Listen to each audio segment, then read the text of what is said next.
party issue. Because for the first time in history of Nigeria, the judiciary rose to the occasion to say, if you are not a member of a political party, even when they are done their primary, it becomes an internal affair of the party. Another person cannot come and challenge you. It's only that party.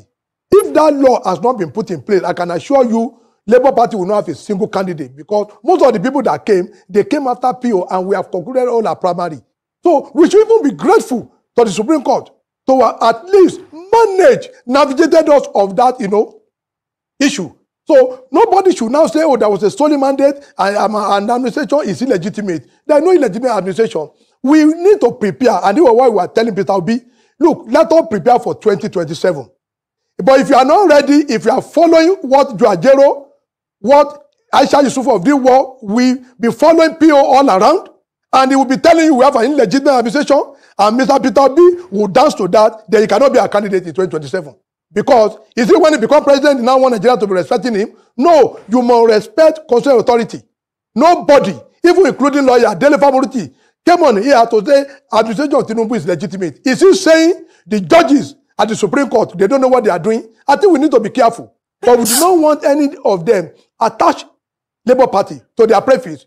They are just individuals. I think they can be attaching obedience to them. They should not be attaching Labour Party, because it will now be bringing our party to disrepute with the Nigerians. They might be thinking, oh, our primary aim was just to disorganize Nigeria, to cause misaffection, to bring unrest, and to make the government ungovernable. That is not our own preoccupation.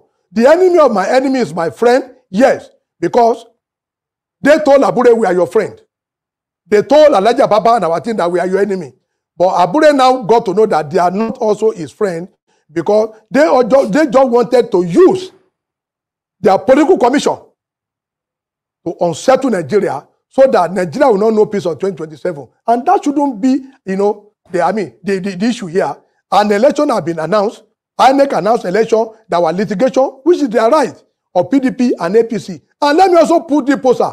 Have you seen anyone in PDP that came second? Whether the party or government that has ever accused Tinubu of running an illegitimate administration. Those are the people that came second.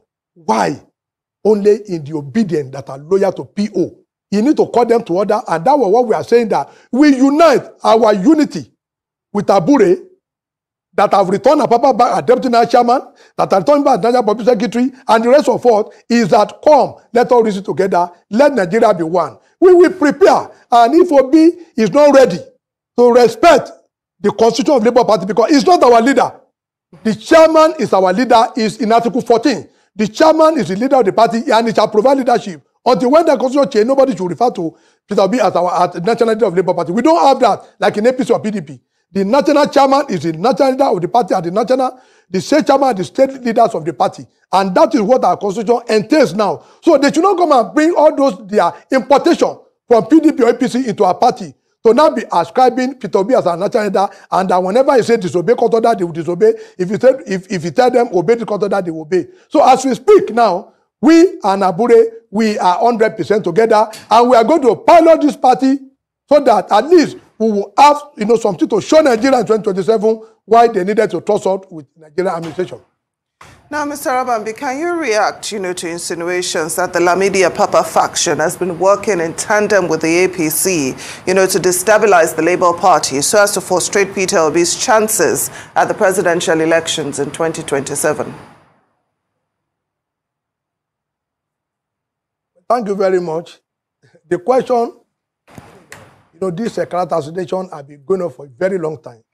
But as I speak to you, we don't even stay in two-star hotel, talk less of five-star. People that look at us will know that our party is paramount to us. But when they want to kill a dog, they will give it a bad name. They were the ones that were fraternizing with PDP. And I'm going to tell you the fact now. In that election, after the presidential election, Mr. Peter Obi was on this channel when he said, vote only for competency character. And I remember from other session when they were asking him, this is anti-party, he said it's not anti-party, that he was supposed to be them to vote for anybody of their choice.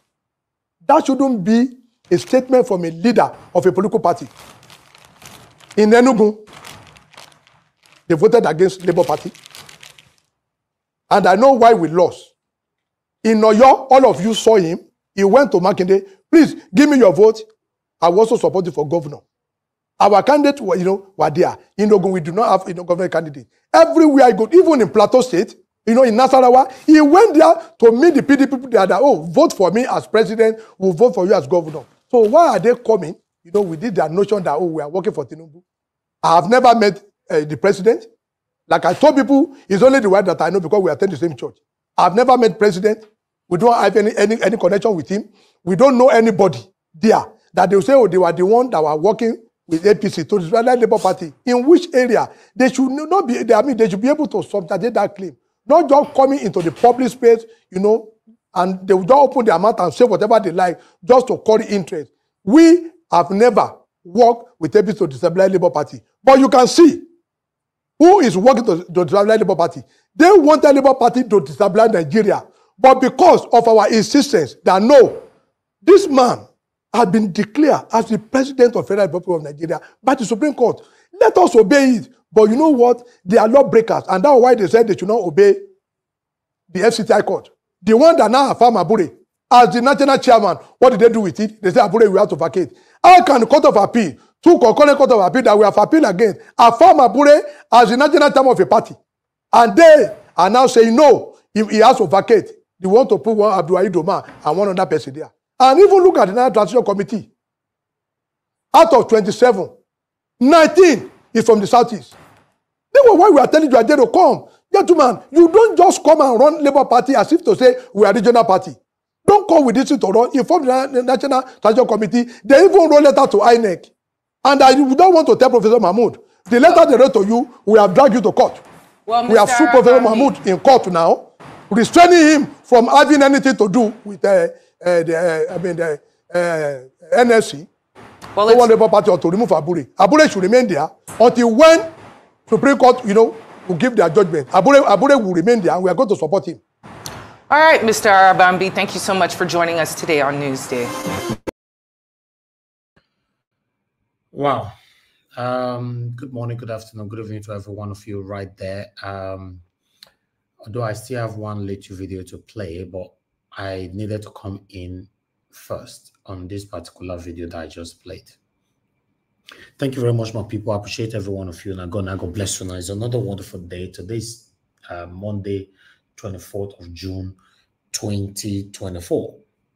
Thank you very much, Mother, for Mommy Diaspora. Good evening to you, Mommy. Thank you very much for all you do. I appreciate you always. Thank you very much, everyone right there. I'd like to quickly acknowledge some of you here, starting with someone that have already given me a super chat now, Jeko Obedient. Thank you so much for this super chat already. I'm very, very grateful.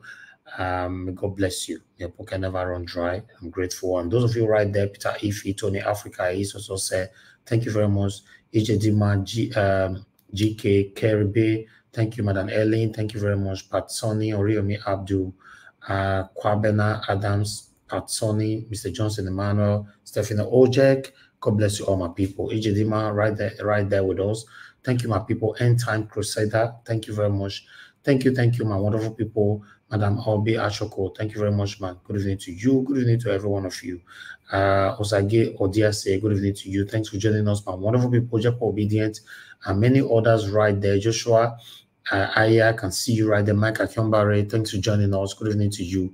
Thank you very much. CXL, Mavis, Monose, Sagovo Konrai, Kate, Morrissey, and many others. Madam Pachata Gojumi, thank you very much, man, for joining us. Good evening to you. Now, James, Austin Prince, and Shizoba is right there with us. Chief OJ, thank you very much. Mercy Omerege, and many others. But try not for my dear sister, I can see you as well. Wisdom Lucky, now James, Metin Man, good evening to you all. Saga Daddy's right there with us. Stella Masawedo is with us as well. Good evening to you, man. I appreciate you all.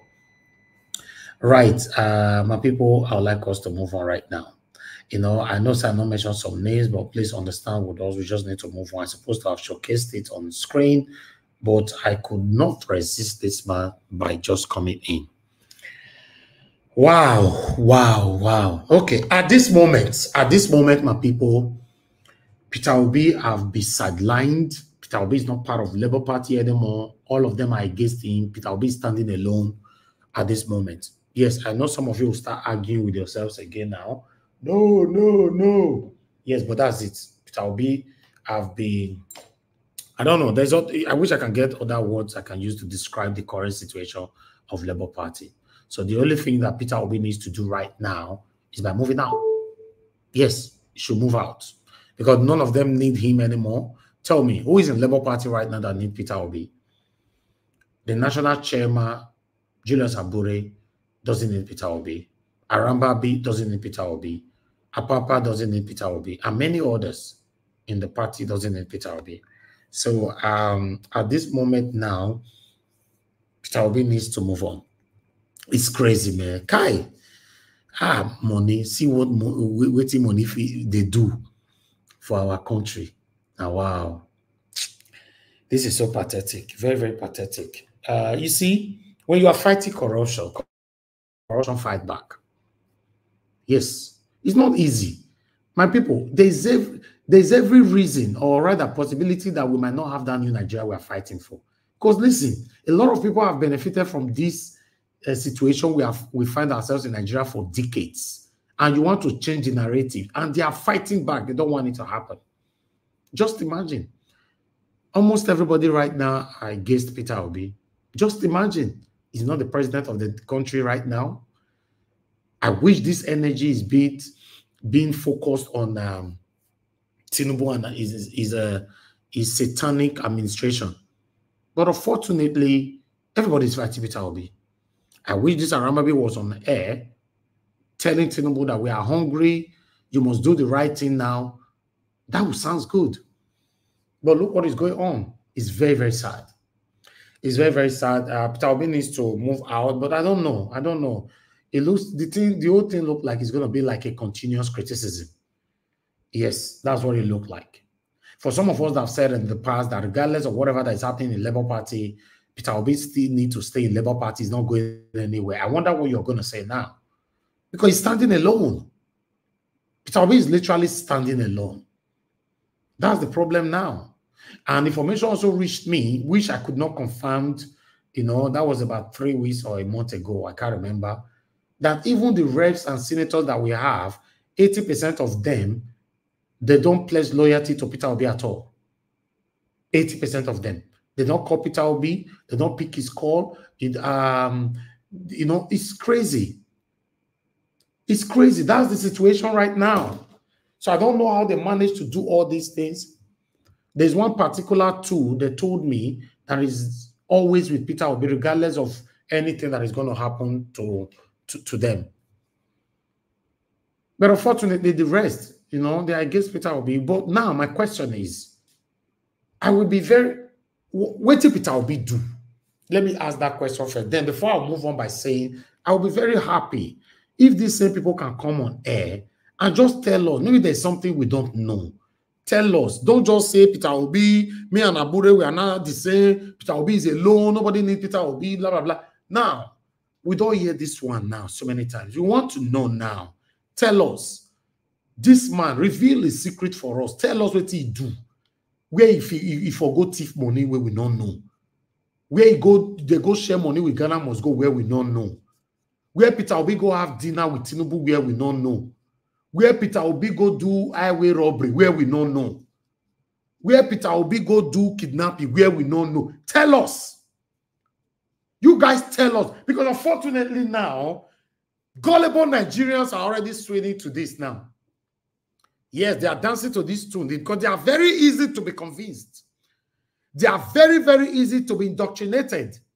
Many of them, gullible Nigerians now, they are singing the praises. Hey, I tell you now. I tell you now. What do you tell us?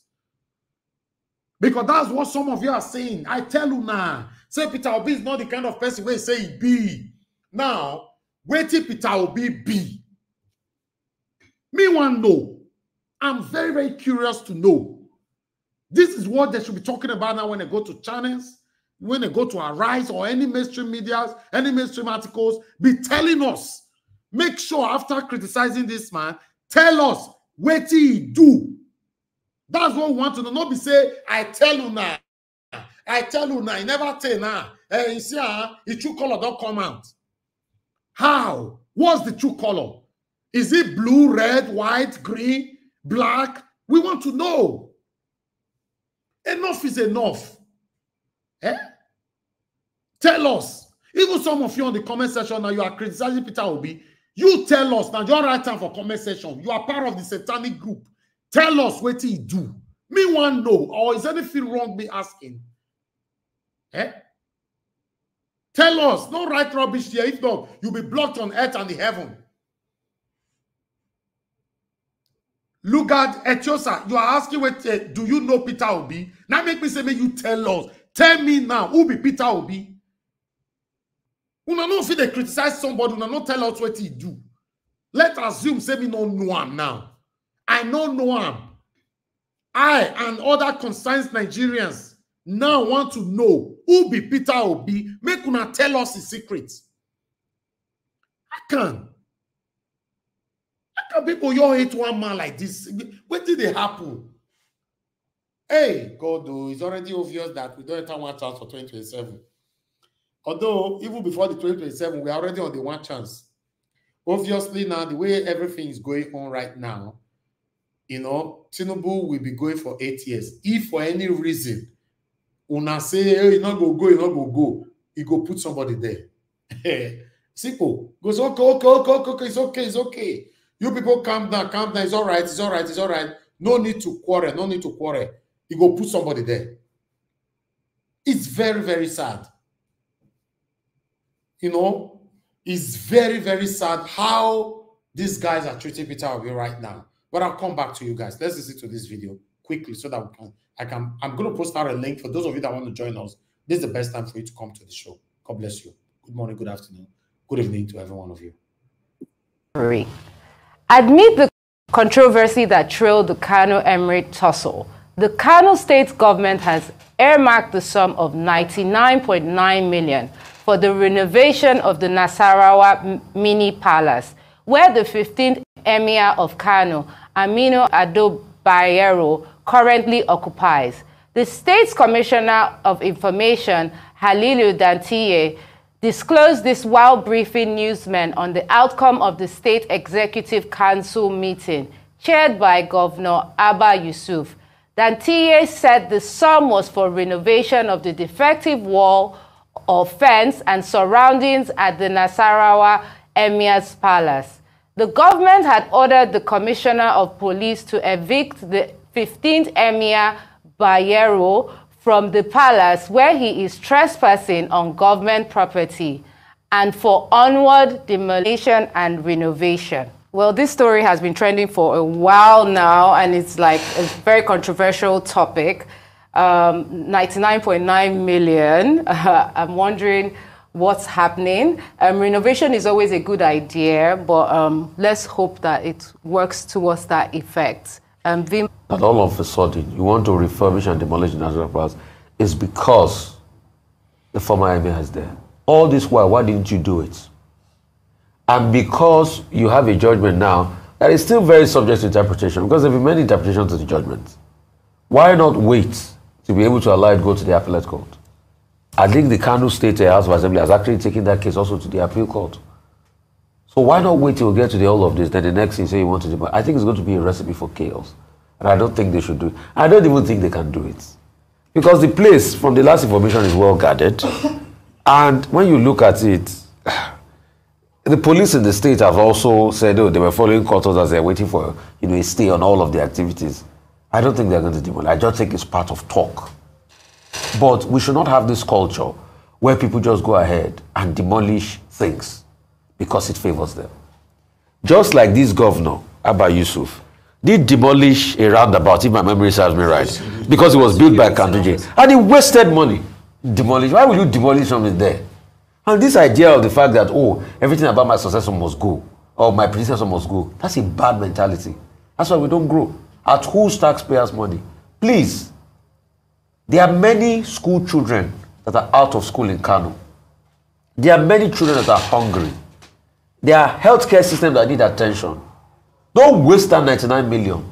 Take it and improve health education outcomes.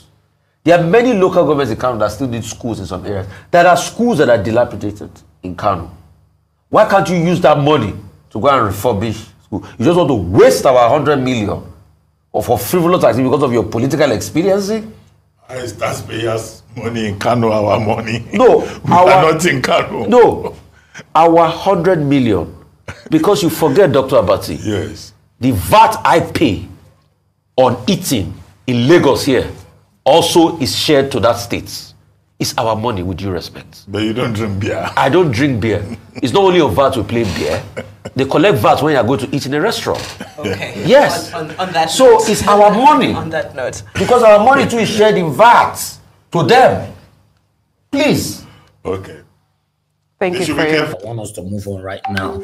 But before we move on, I have this video of Maedo state people calling out Governor Obaseki over this dilapidated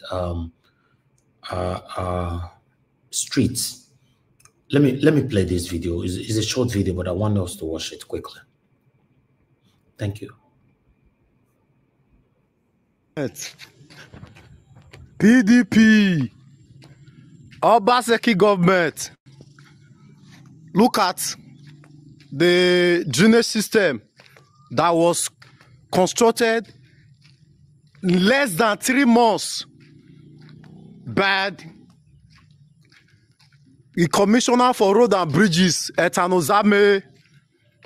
Etanozame, look at your handwork. Etanozame, look at your handwork. This is the handwork. And as I speak with you now, the contractors and all the workers have left and abandoned this project. For the past 3-4 weeks, no sign of their equipment, nor their workers. Look at what Obaseki government have done to the people of Amufi and Ukpaga. This was we saw in the media every time. Construction of Amufi Ukpaga road. Look at the result. Less than 2 months. Less than 2 months. Look at what Obaseki has cost to these people. Look at the houses in this area. They have been left incapacitated. Obaseki government. Una to do. Just look at what is going on here. Look at what is going on here. This is the drainage system that they said the Commissioner for Road and Bridges, Etanozame, is constructing. Look at it. Look at it. Just take a look. Abandoned project. PDP. Our mumu don't do. Obaseki. Our mumu don't do. You cannot fool us any longer. Look at the road you claim you are doing. Look at the drainage system. All these whole places has been left abandoned. All because of you. Just look at. Houses crumbled. Look at people's residents. This is what Obaseki has cost. Look at Obaseki. Commissioner for Road and Bridges. Look at your handwork. Uncompleted project. And then you'll be shouting on media. Construction of Amufi Ukpaga Road. Ongoing. Look at. Just take a look at. Take a look at what this devilish government is causing on Edolite. Just take a look at. This same drainage system or tunnel, I don't know, whatever they say they constructed, was just less than 3 months. Just less than 3 months. Look at everything. Look at Commissioner Etanozame. Look at your handwork. Commissioner for Road and Bridges. This is your handwork. This is your handwork. Etanuzame. This is Amufi Okpara Road. Was the same junior system they said they were constructing. Just less than 2 months. You think don't share body? Obaseki. Our mumu don't do.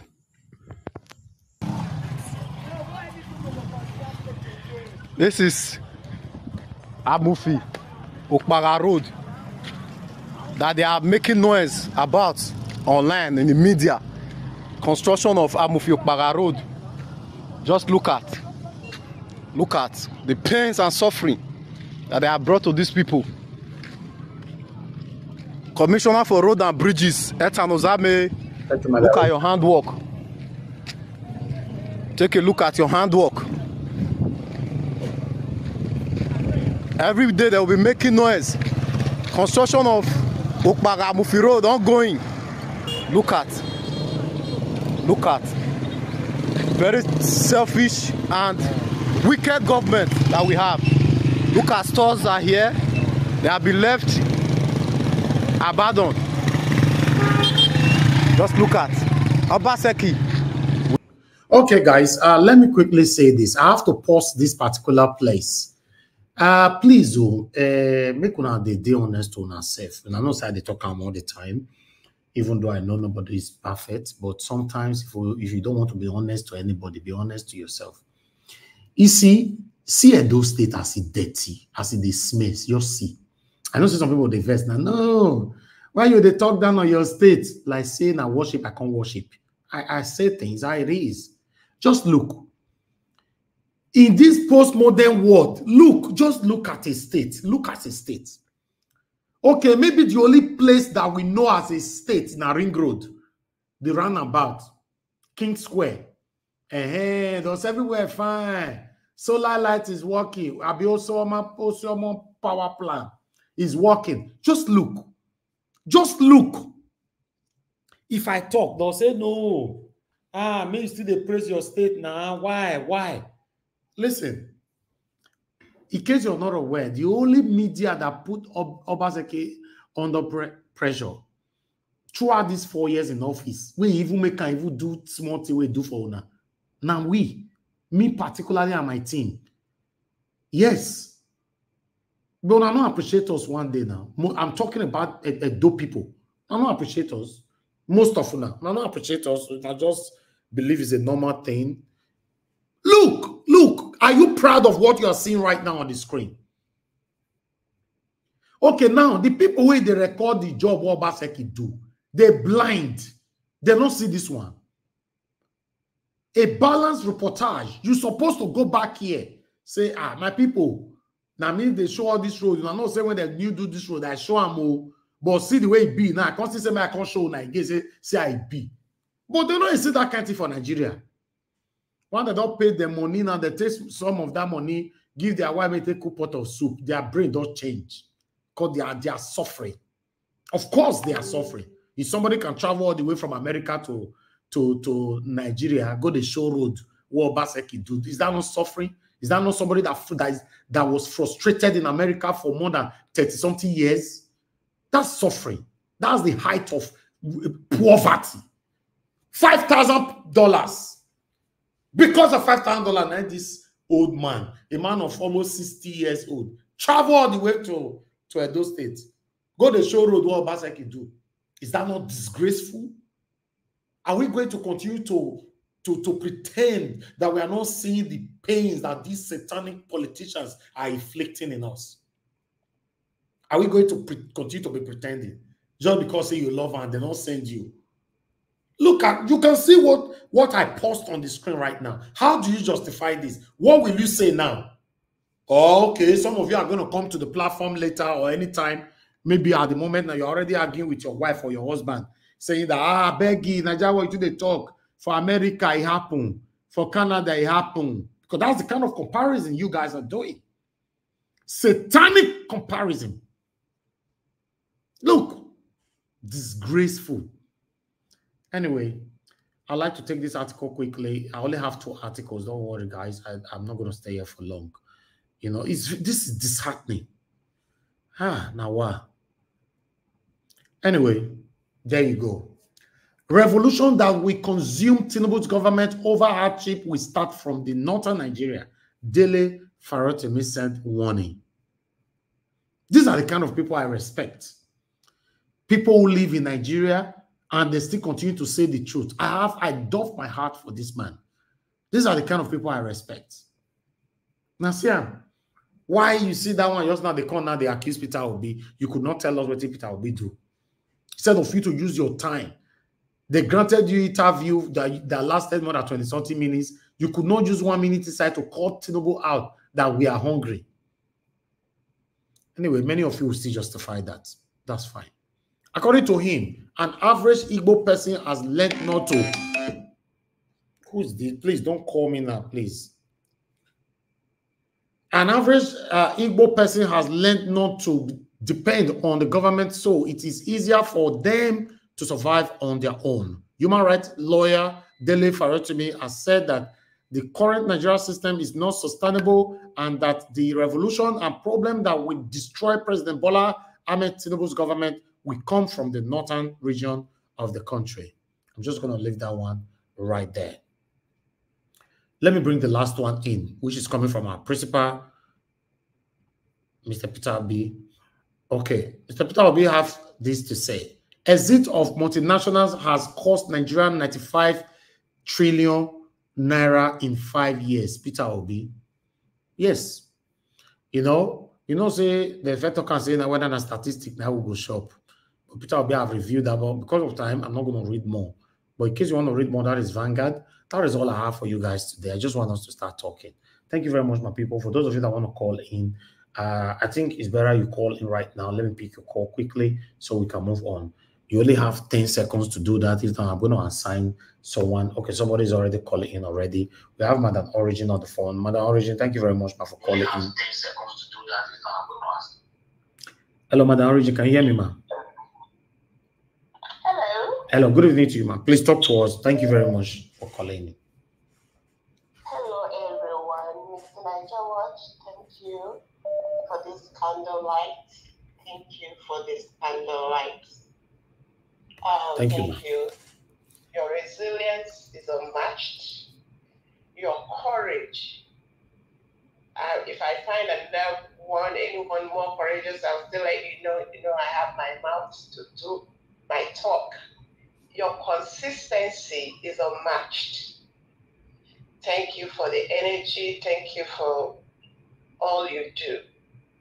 Thank you, ma'am. I greet every panelist that come here every day.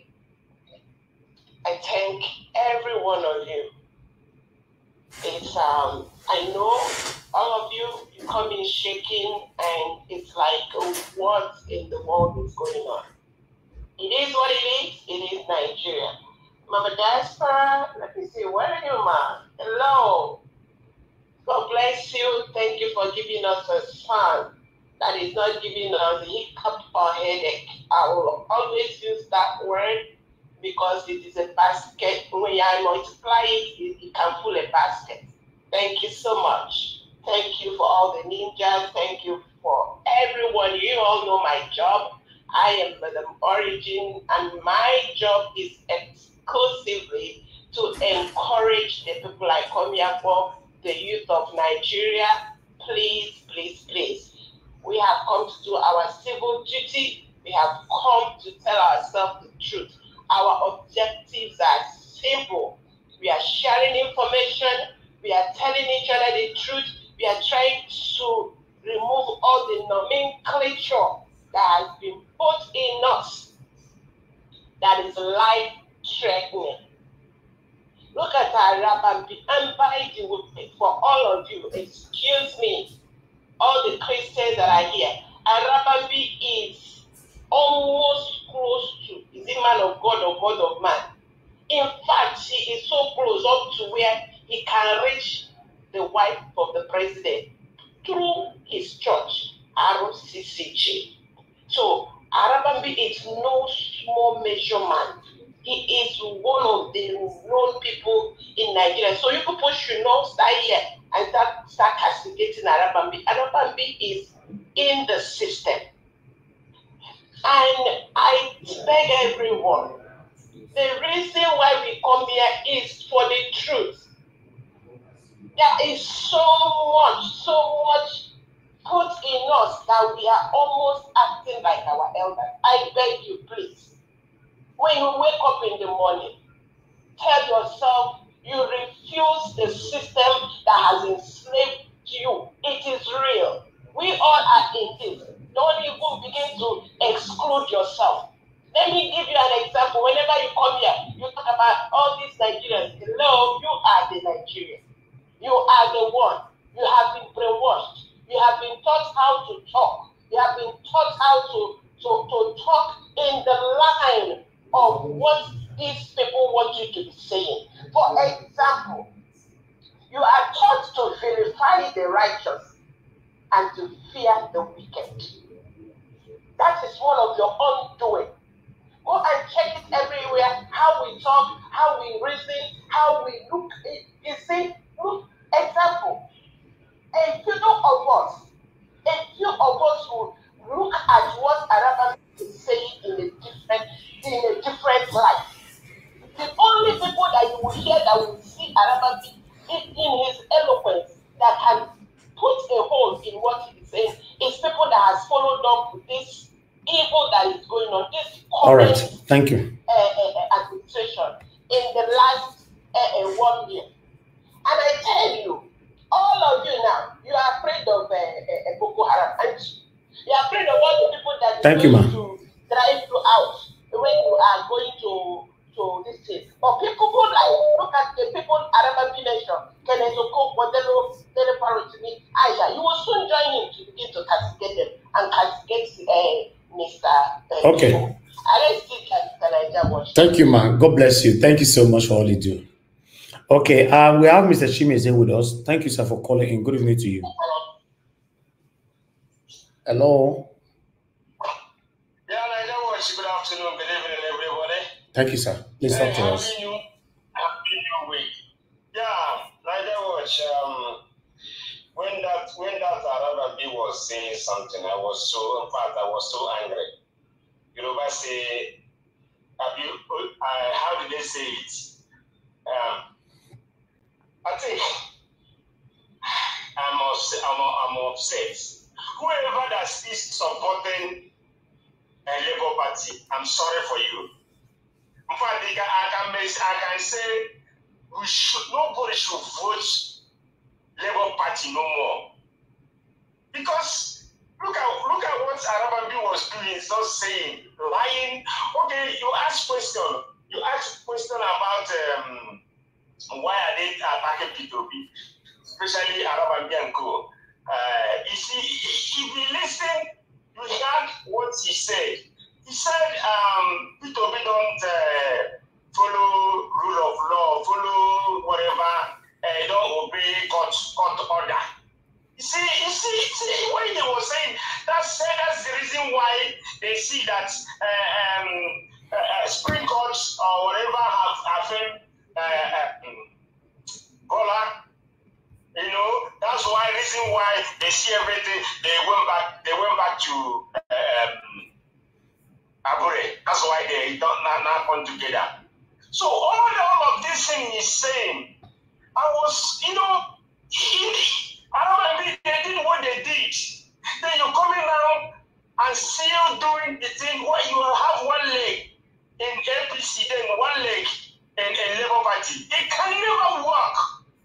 My people, let's forget about Labour Party for now. Let's forget it. I don't care whether Labour Party come out from a door or what.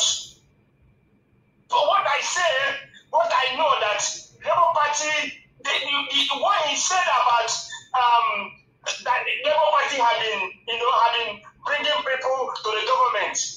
Okay, let's take it. How many people that Labour Party have produced before P2B came on board? Is it not because of P2B they have so many people in the government now, in the House, in the the Senate, then take it. These people are lying so bad.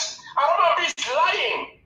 They have connived to embezzle money that they realize on 2023 election. That's what they are looking for, to just squander that money. Please come out from Labour Party. Anybody that succeeds supporting anybody in Labour Party, I'm sorry to you. Can say.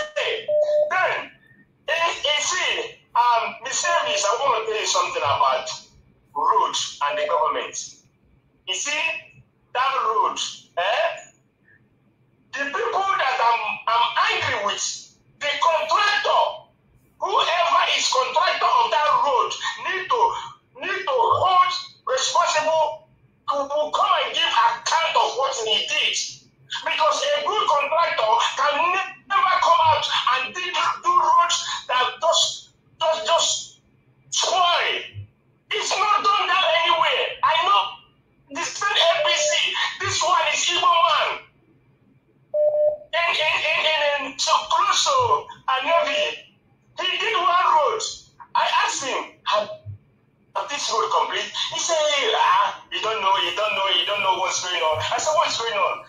Are you telling me you just carry your excavator, come here, just drill the gutter, that's it? You won't tie the road? He said, hey man, I want to really enter my pocket. He said, this is evil, it's not good. And that's the way the man ends. They have better everything, they move it away.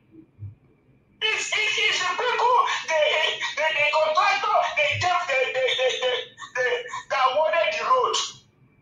Abaseki is supposed to hold them accountability on those roads, and that person will just go and start afresh and redo it. No time will pay that person. The company will redo the road back.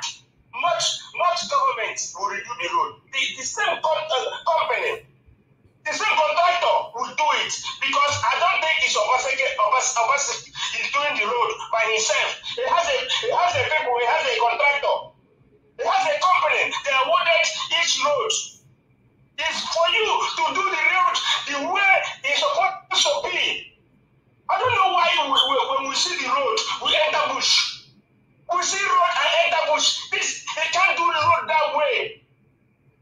Go and prosecute those people. They have to arrest anybody that did that thing. All right, thank you. Thank you. Niger Watch. God bless you, sir. Thank you very much. Okay, Mr. Ben, thank you, sir, for calling in. Please talk to us. Good evening to you. Mr. Ben. Thank you, sir. Please talk to us. What I want to say right now is an analogy and not a true life story. So I'm dropping a disclaimer on the platform. So now imagine a rich man, a successful man. You went to the beer parlor, then they come to drink. They buy drinks for everybody in the club. Then police come enter.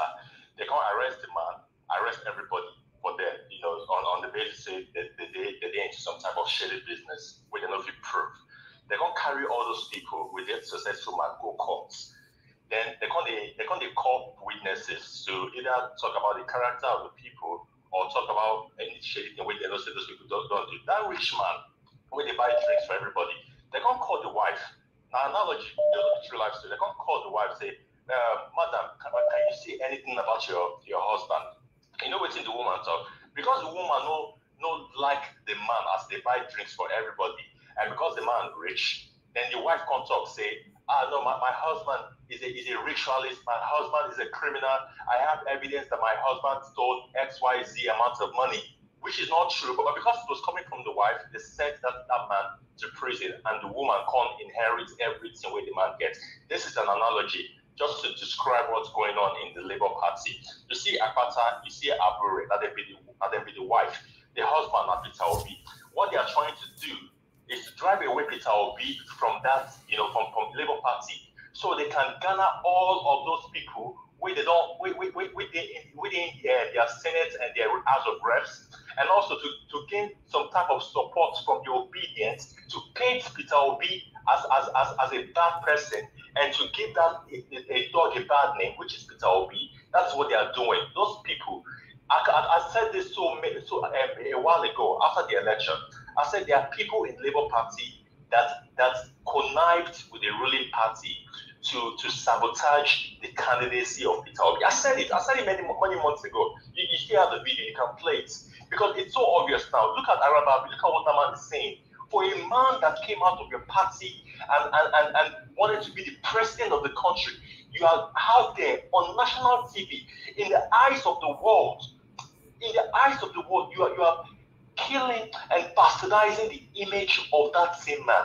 What does that tell you, Mr. Elby? What does that tell you, my able, an erudite panelist? It tells you that Nigeria, for the foreseeable future, I'm sorry, I'm not being negative, for the foreseeable future will not get better because you have people in your household that are against you. They said a man's worst enemies are members of his households. You get what I'm saying? Kokoro Jeff for a year for no while in Yoruba.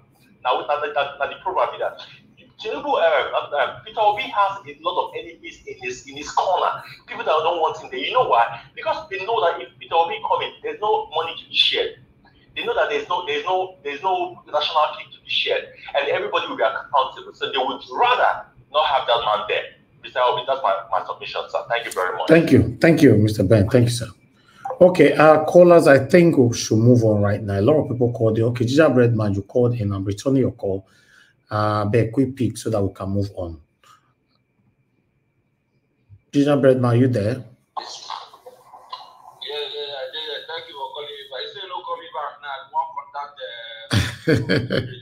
Thank you, my brother. Good evening to you.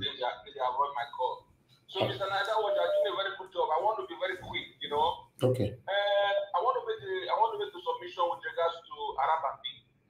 You see, for a while now, I don't like to talk too much, But the point I made, when I sent my voice notes, I was trying to say that there is an allegation and a plot to keep P2P out of Labour Party. And we see that that is what is happening right now. And we should not be questioning why P2P, supposedly said what he said to Chris Wakobia, and P2P cannot come out in public to say, campaign against Labour Party and for another political party, because that's a direct anti-party activity, and we even sustain the ground for them to dismiss him. So, but now, everything playing out points out in one direction. P2P is about to become homeless. And I want to now echo, the voices of Nigerians who have made several submissions on this platform and other platforms that what about forming a new political party between now and 2027? Because Labour Party, for those obedient who want to die with Labour Party because of the thing that Labour Party is, because P2P is the Labour Party, means that everybody in Labour Party are credible. I hope that their eyes are open right now, because the political parties in Nigeria is all about, cash out. And Abure has cashed out, Arababi, what Jeremiah said, the Herbalists, they are all cashing out. And it is now time for P2P to, because if P2P, I like what you said, Mr. Elvis, you talked about the P2P, it's no longer a Labour Party, they don't want him in Labour Party. So if it's not the Labour Party, it's as an offer. Where will you go? Will you go to PDP? With PDP, they go to PDP, will they give you a presidential candidate? Because we want Mr. PDP to be on the ballot.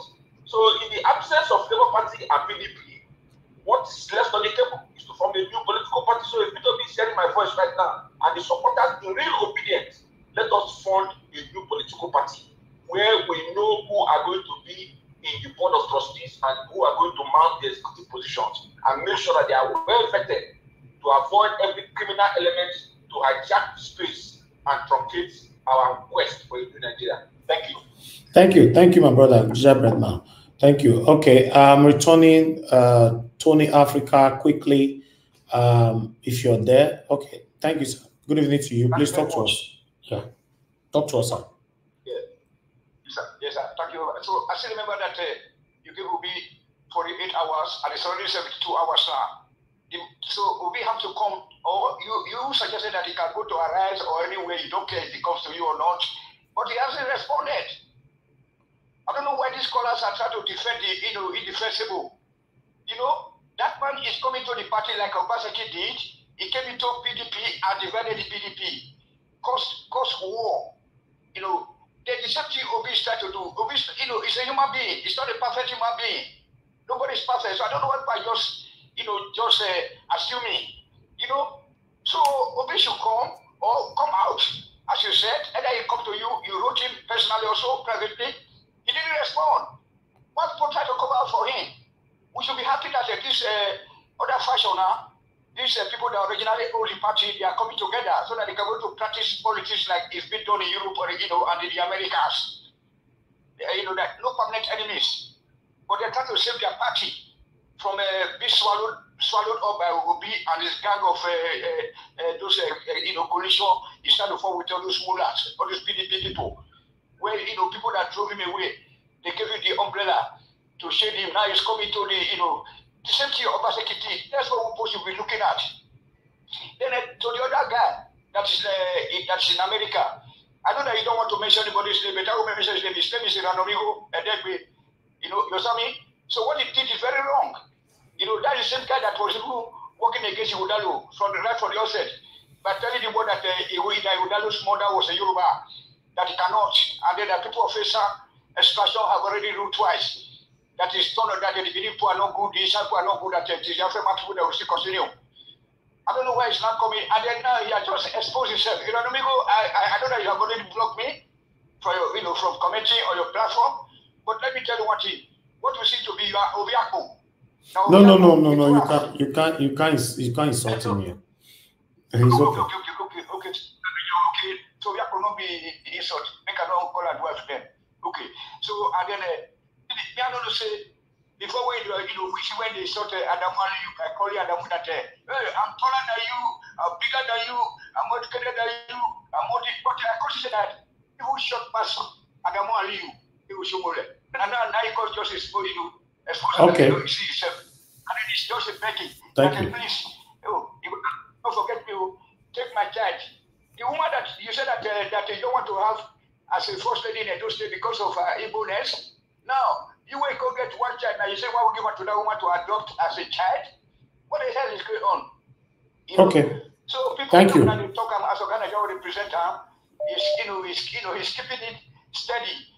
Obi is the problem here. Thank you. For not coming out to, Thank you. Your time is up, sir. Your time is up. Thank you. Thank you, sir. Thank you. Mr. Emmanuel, thanks for calling in, sir. Please talk to us. Good evening to you. I'm good, sir. Thank you. Talk to us. Yeah, little contribution. Obi open the new party is not, for me, it's not ideal. It's not ideal. Personally, I will advise Obi to leave the party and go back to PDP. That is the only way. Because to form a party, it's not easy. It's not too small. It's not easy the way you are just saying open party. Nigeria has about 36 states. Open a party. If you notice the thing, Labour Party is not too popular in the core north. It's only not central. So I will advise Obi to leave Labour Party. Labour Party is dead and buried. It should go back to PDP or that party, maybe like SP or whatever. Open a new party. That won't be the solution. Except on one condition, will be for the future, not for 27. Except that one, okay, I understand. Maybe I will give the party for the future, but not for 27. For 27, there will be no chance for that new party. It's not going to be between PDP and Labour Party. PDP and APC. So that's the key to come to PDP. Personally, I get my point. Okay. Thank you, sir. For 1 minute. Hello? Yeah, go ahead. Yeah, for the Edo State, I watched an interview yesterday. This guy was, I'm forgetting his name. He said Olumide is the perfect candidate. But the odds will run against him because he's from the Edo South. You cannot expect another red woman to Obaseki for another woman to succeed him. If you say it is fine, that means it will be right if people finish it 8 years. We give it another Obama to continue. So to me, I love it a very perfect man, but this is not his time, seriously. Okay. We have agreed that the chief to the North Central, to the Edo Central. That's it. Thank you, sir. God bless you. Thank you very much. Thank you. Okay, the last call, I'm returning in, Madam Ola. You called in. I'm returning your call quickly so that I can move to the panel. Thank you very much, man. Good evening to you. Please talk to us. Hello. Thank you, man. Thank you very much. Talk to us. Yeah, good afternoon, everybody. Happy Monday. Good afternoon, Mommy Diaspora. Thank you for all the support you're giving to your darling son. Good afternoon, Mr. Elvis. Thank you, I greet you all, the panelists, and all the people on the comment section. Well, I just want to make a little comment on Arabambi's interview. Well, Yorubas will say that that is just to say that we have literally given him the opportunity to open the Pandora box and unleash all the terror that he has been bottling inside upon us. That is Nigeria for you. I agree with most people that say that we should just leave them. These were people that were fighting Abure tooth and nail before that LP belongs to them. It was Obi that went there to awaken LP, and now they are struggling with everybody. And he kept on contradicting himself, saying that he is a lawmaker. Obi is not a law-abiding citizen. Obi is not, because he should respect the judgment of the court. Is he saying that the judges are not right? Yes, they are not, because everywhere is corrupt. Mr. Arabambi, or what your name is, if you are listening, yes, we obedience are saying yes. Tinubu did not win. The judges are corrupt. If the current INEC chairman is still there, I don't know what will happen if Obi goes to form another party. Everybody is so disgruntled and demoralized right now. That is Nigeria for you. A clean person cannot just join politics in Nigeria. They make it so difficult. You almost want to give up, but we are not going to give up. They're just saying, this is the Abure that they were fighting. Abure, if I were you, I would trust them. The same thing for you, Arabambi and Apapa and everybody. Why would you trust somebody like Abure that did that to Labour Party and is now coming to you? You guys are just playing, and like you say, you have a common enemy now, and you're just trying to be friends. You all will now backstab each other now and then come running back. Anyway, Nigeria will be better. We will continue to do what we can do until God answers our prayers. Thank you very much. Thank you, man. Thank you, man. God bless you. Thank you. All right. Yes, my callers have done my part. Let me go to my panelists. I'm going to bless every one of you right there. Guys, make una press on the dollar sign now. Encourage our work. You know, even though na $1, always put it there. We like to see the different color. It encourages us to do more for you. Also press on the like button. Currently, our like is very, very minimal. You know, if you can take that like to at least, let's have 300 likes, that would be nice. Currently, we have only 124. It's been a while. I've not actually monitored these likes. You know, press on the like. We have over 490 people watching us across Nigeria. We have about almost 400 there. So if you can press on the like button, let's take that one far. Also help us to share. I appreciate you all.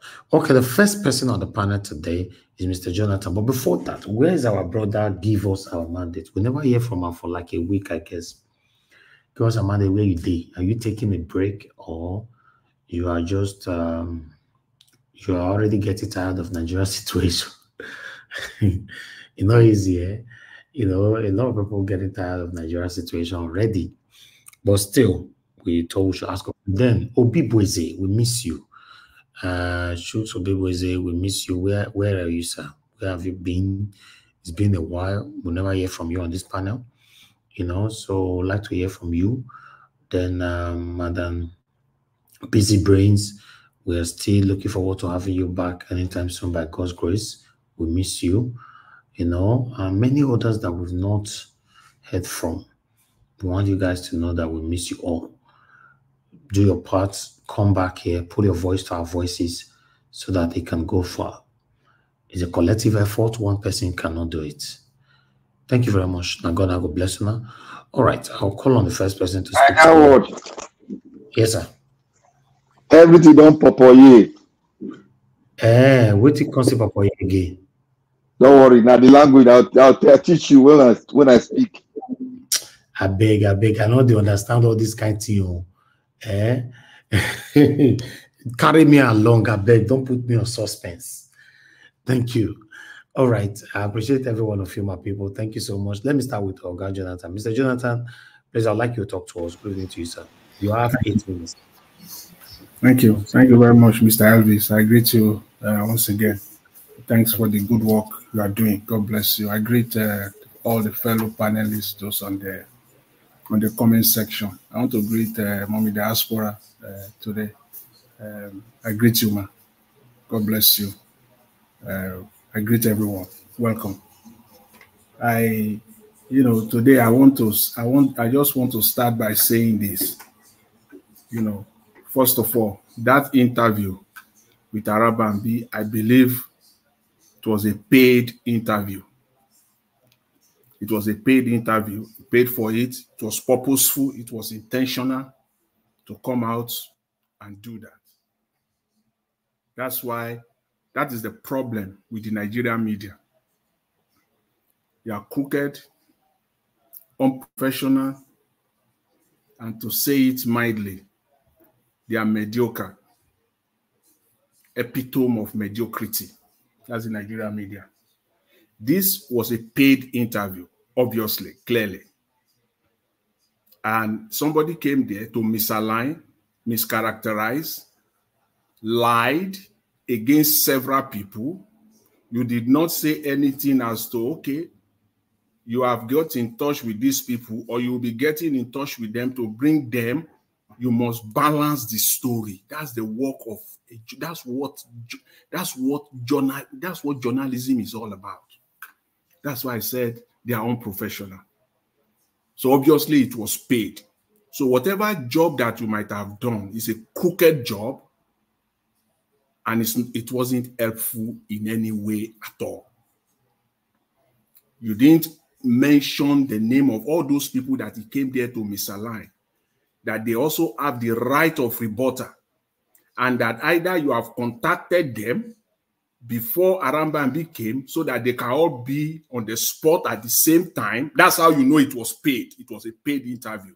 Because if it is not, you are in media, you call Mr. Arabambi in because there is a news all over the place. You call Arabambi in. Journalism 101 is that you will also call the other party in. And if you have not called the other party in, you will announce when Arabambi is there that you will be bringing the other party in because they have the right of rebuttal. You didn't see all of that. So that's the reason why you are unprofessional. And mediocrity at the very best. I hope you are listening and you know what I'm talking about. So grow for the sake of your audience and deliver quality. That's that on the Nigerian media. See, I want to say this. I want to speak to myself, speak to like-minded people as well. I know they are all out there listening. For me, I am not a Labour Party member. I am not a supporter of Labour Party. I will not support any candidate that comes out of this current Labour Party. Never. I will not be an enabler. Enabling the likes of Abure, this man, Arabambi, Apapa, and their likes. I will not enable them. Even if they bring St. Paul out from their party, I'm not going to support them. I'm not going to enable them. It's like social bully, social media bullying. When somebody is bullying, in the social media, and you are responding to it, you are giving the person power. You are enabling him. You are giving him more strength. Silence him. Anything that comes from Labour Party, I am not part of it. If you like, bring St. Paul, the one that wrote almost the entire New Testament. Bring him to Labour Party, say he's your candidate. I'm not. I'm not going to be my story will not be the case of a son who is eating on the table romancing with his father's enemies. And when asked, he said, my father's enemies, there are some good men amongst them. So I will continue to romance with them. We know what we call such people from where I come from. They are not the son of the father. Or they are, that kind of a son is not the child or the son of the father. Eating and romancing with your father's enemy. And all you can say is that some of them are good. That is our problem in Nigeria. All of us. In fact, almost Nigerians are prideful, arrogant. Almost all Nigerians. In the face of facts, Nigerians will not bend. We are asking, I ended my submission yesterday on this platform, and I'm grateful for this opportunity today. I'm going to repeat it. What we are asking Nigerians to do, we ourselves cannot do it. We don't do it, but we are asking every Nigerian every day to do the same. Come out and fight for your country. Come out and defend your land. Don't be slaves anymore, and so on and so on and so on like that. Why do we continue to tell them that? Because we present facts and evidence to them, even if they don't know. Can't you see, Nigerians? Don't you see that you are being shortchanged? Don't you see that you are selling your destiny and the destiny of your unborn children away? Don't you see what is going on? Everyone is presenting it with fact, with evidence, with passion for the love of the country. But Nigerians refuse to bend. They refuse to bend. The same thing we do in the face of evidence and fact, we refuse to bend. Asking them to do what we ourselves cannot do. That is our problem in Nigeria. That fundamentally. So for me, I will just advise the government, the sitting government, what to do. The sitting government is more likely to do what we tell them or what I and like-minded people tell them to do. There is more possibility that they will listen, they will do it, than that Nigerians will come out and fight for their country. I'm not naive to that extent.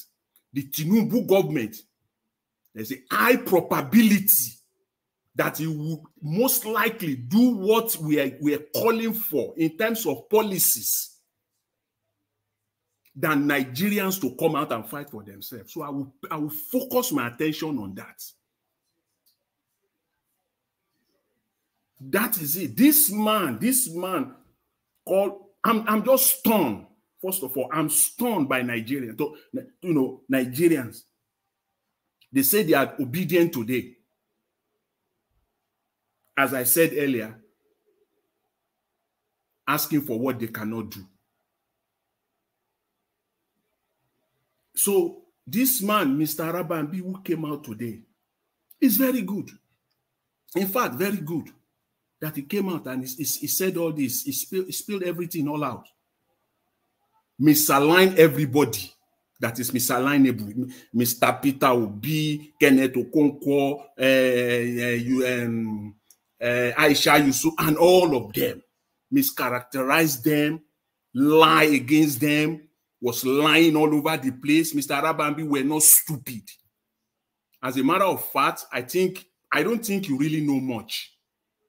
Listening to you over time, I don't really think you really know so much. I don't think so. I think you are a busybody man. I think you are looking for what you are going to eat. I don't think you really know so much. We are not stupid. We know everything that is happening in Nigeria. So you came out to lie, to mischaracterize. That is what you did today. It is left for the people, Nigerians, those of us that cause ourselves obedient, whether we will continue to enable people like Arabambi and his gang, or we will be truly who we say we are, obedient. and fighting and looking for a good Nigeria. Thank you very much, Mr. Elvis. I leave it there. Thanks. All right. Thank you very much. Thank you, Mr. Jonathan. That was a wonderful submission. It's very unfortunate. And I support you 100% as well. To support anybody, in Labour Party now is difficult, to be honest, because the whole thing is just left, right.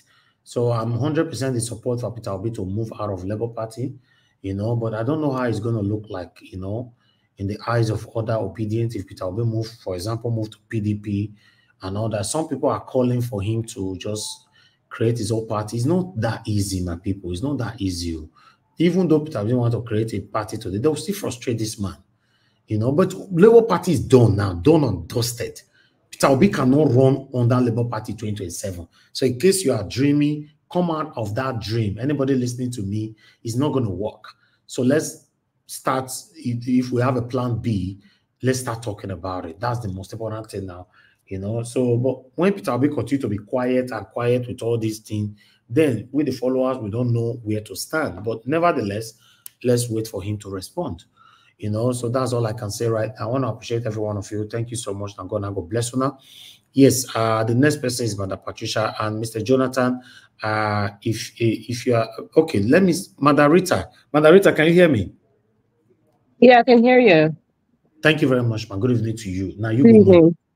I am Mr. Elvis. I may not be able to moderate because I'm multitasking here.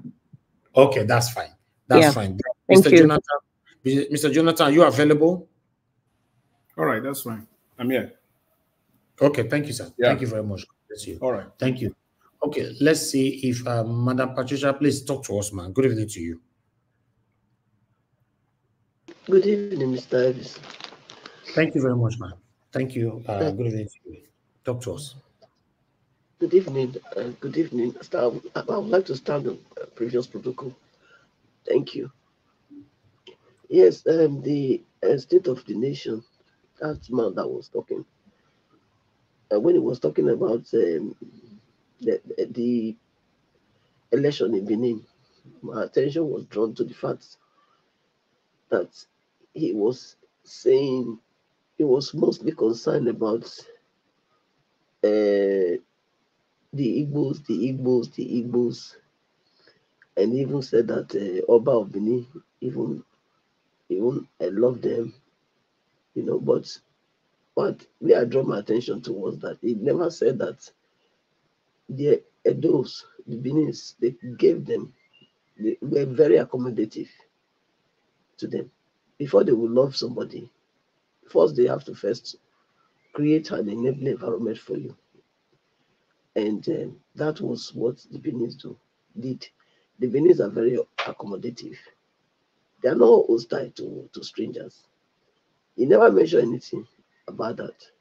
So I was expecting him to mention that. That's one. And the Arambabi coming out. Yes, these are the things that I was saying. They will still be coming out to vomit more and more. So this is round one again. He could have been paid, as Mr. Jonathan said, but the fact that the fact that they are is coming out, that's good, so that at least everybody will know where they stand. Instead of this double games they were playing all the time with people's emotions. So I believe now that is completely they are out and say this is what they stand for. Then Mr. Peter Obi have to make a decision of what he wants to do. If I were him, though, I would not go back to PDP. Like I said, I also said that if I were him, then I would have preferred to start a party myself and start to groom people. Because if really what he said is to see Nigeria work. Patricia, how is that possible for him to start his own party now when 2027 is just around the corner? Yeah, but that's because we are looking at we are looking at it from a thing of I do it or I die. I not do it and then, you know, a do or die thing. We shouldn't look at this thing as a do or die thing. And we cannot afford to allow these people to continue to rule after 2027. But Rome was not built in a day. This corruption that you want to dismantle, even him is saying it. That is the illegality corruption he wants to come and dismantle. I don't think, like I always say, even if he was there, the corruption will still be going on under his nose. Because why? He's not the one grooming. How many people do we have in even if he's the president, whatever people that will work with him, what about the governors? Most of the governors, they are all from the other parties. Is he going to be imposing LP's rules and his own vision on them? They have a mind of their own, you know. So that's what I'm saying. If really what Mr. Peter Obi is saying is that he's not desperate to be the president of Nigeria. What he's desperate about is that he wants to see Nigeria work. Okay? So if that is truly the focus, so the focus should not be, 2027, because there are many years to come after 2027. Patricia, so it's not Obi that is talking about 2027 or no. It's Nigerians at the moment. We are impatient. Yes. Just imagine, Tinubu have been in office for just 1 year. Look where we are. Tinubu is going to look for another 3 years. We are going to see more Pepe. So we still want them to continue after 2027. Yeah, but even wherever Obi go now, let me just put it straight to you. He cannot be the flag bearer. Just take it or leave it. Nobody should come attack. Okay? So just take it or leave it. So that is what that's what I figure out. It cannot be the flag bearer. So which means if really this is his plan to dismantle this corruption and illegality system, then he should be looking at it as it can be. Look, it can be that person that is he can be the one, like I said, he can be the head of the party, and then he start grooming people of like minds. He start grooming them, like-minded people. That's the only way Nigeria can change. Even with the same way that he is now, even if Peter Obi was the president, the problem would have still continued. Maybe not on this high scale, maybe, but it would have still continued, because the destruction that has happened in the country is not just 1 year, it's not 2 years, it's not 3 years, it's over 64 years. So then you can imagine what many things that have gone wrong. So we need people with new mindset. That's what we need. Until the mindset of the people are changed, nothing can change in that country. The mindset, both the governed and those that are being governed, you know, their mindset must change. Until it happens, we ain't going anywhere. We can hope that it will just happen.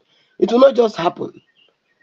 You know, the mindset have to change, and you can actually do that when you have a short-term progress measurements, a mid-term, and a long. Really, Mr. Peter Obi really want to help us dismantle the corruption and illegality that is in the country. You should be looking at grooming people of the kind minds that he have, so that when the time comes, he might not be the one taking us to that Eldorado, but somebody that he raised with that same mindset can be the one leading us there. So that's what I say. Thank you, Mr. Elvis. I'll leave it there. Okay, thank you very much, Madam Patricia. Thank you so much. I can see that you have code. Try and look after yourself. You know, thank you so much. Anyway, for me, I believe that the situation right now about 2027 that we all are talking about is not about Peter Obi.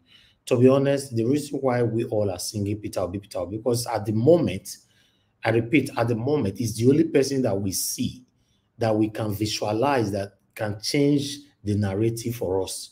you know, except someone else emerge tomorrow. So if we miss 2027, now only 1 year we don't pass. So my people, see where we did. So then, whether we like it or not, now we are going to wait for another 3 years of this suffering. Now, 2027, we also fold our arms, make these people continue. So Peter Obi said, I'm not desperate to become a Nigerian president. At this moment, Nigerians are desperate. Yes, we should see it that way. Nigerians are desperate. The situation right now in Nigeria is not affecting Tinubu, it's not affecting Peter Obi, it's not affecting any of the elites in Nigeria. It's not affecting any of our politicians. Now, they affect. So we cannot be patient for the next 8 years or probably more than that. I don't know. Mr. Evans, if Nigerians are desperate, let them enter the street now. Abi, that's the only sign. If they're really desperate, like you are saying, they would have entered the street. So they are not there yet. That's you catch me for there. Okay. Nigeria Watch. Yes, sir. Nigeria Watch. Yes, sir. You know why we know why we are thinking this way. You say Nigeria is not desperate. Corruption has eaten. I told you people that corruption is a culture. For you to stop corruption, you have to dismantle the system and make a new system that will give birth to a new structure that will make a new law that will be very, very, very harsh on corruption. That's the only way. So changing the mindset, it is not possible because obedience brought a mindset. So anything mindset, corruption will kill it, and they are killing it now. So what we need to do is to crash the system and bring a new system that will provide solution and kill corruption finally. Okay, anyway, I'd like you to expatiate on that. If I may just add 10 seconds, I beg. Mr. Black Panther, good evening. You said obedience brought a mindset. But the mindset that they have now is a mindset that is not rooted and grounded in them. Do you understand? It's not embedded in their core of their being. It's something that, you know, what they call a way. That is follow mindsets. Now the obedience get now follow. Not be mindset when you reach that, you know, because if it is, we foresee what they for do when the Tinubu steal the Madam Patricia, have you been involved in the struggle before? Let's move on for now. Let's move on. Before Mr. Jonathan will take over, that will be after Madam Rita's submission. Madam Rita, thank you very much for joining us once again. Good evening to you. Please talk to us. Yeah, good evening, Mr. Elvis. Thank you. At least I know if it's Mr. Jonathan moderating, be very strict on me. Good afternoon, everybody. My lovely mommy diaspora, Koye, and my brothers and sisters in the comment section, and those watching from home. Good afternoon and happy Monday. It's unfortunate that I came early. I didn't come early. I actually came, I think, when you were showing the video of the Davido. I want to wish him the best. And, you know, what struck my mind is, I don't know, this question is for the men. Perhaps another day we'll have the discussion. Like, can you love a woman and still go out there and have multiple children from different women? And I don't know. I don't know. My best wishes for Davido and his wife, Chioma. And I wish him all his best with his children. I just hope that, you know, he becomes like, I mean, he's a good father to his children, and of course the baby mamas also treat them right. But you know, I just don't understand the mentality of men. I guess because I'm not wired that way, so I wouldn't really understand. But kudos to Chioma. She's a strong woman. Going forward, I didn't start early, but I think based on what people were talking about, Mr. Bambi and the native doctor. You know what? Nigeria is not really about political party. You know, sometimes I kind of laugh, you know, when people say, oh, we need to make another political party. Oh, Peter Obi has to go to the different political party. You see, Shakespeare said, heavy is the head that wears the crown. Yes, heavy is the head that wears the crown. We don't know the heaviness of the crown that Peter Obi is wearing right now. Whatever we are saying to criticize or to add to this discussion is based on what we are seeing on the media. I mean, what information that's put out there. But in all fairness, we don't really know the nitty-gritty of what's really going on. You know, and for you to be a leader, it is not easy. Mr. Elvis, I'm sure you probably understand because you're a leader. And just like many people here, but, you know, leadership goes in different ways and with different responsibilities. So talking about creating new political parties or Peter Obi should go to one of these big political parties, the issue is not about the party. Anybody can create a party. Yes, with the logistics and everything, if you have the money. But the main issue is the people, the human beings who are on the steering wheels of this political party, the passengers of this political party. That is the problem. If Peter Obi creates a political party today, I can guarantee you within the first 5 years, you will see issues from people that you thought were human beings. It's the Nigerian character factor. That is the problem. I think it's Madam Patricia that said is the mindset. It's our mindset. This is the people that's the problem. If Peter Obi goes to PDP or APC or Afghan right now, I can guarantee you he's going to have triple problems than what is experiencing in the Labour Party. So it's the human being. Let me tell you something, people. And we have to be honest with ourselves. And Mr. Jonathan, thank you for the characters in which you were describing Nigerians. I was in line with you, and that's what I just wrote down. I said, you know what? Nigerians are liars. I'm a Nigerian, I'm saying it. Nigerians are liars. Nigerians, they connive. They are very covetous and they are very deceptive. What we see with the display of Mr. Bambi and Native Doctor, it just shows you the evil in the land. And those men that's somebody's father, possibly. Native Doctor looks like somebody's grandfather as well, if not great-grandfather. So what can they teach their children? They have kids. What are their kids doing? They're going to look at their father's video and what he was doing 50 years from now. How can such a man now inspire any generation or anybody within his family, not even direct? They said, this is what this man did because of how much. We are evil people. Pastor Chris said last year, remember, sometimes the people deserve the kind of leaders they have because they are wicked. We are wicked in Nigeria. Yes, we are wicked.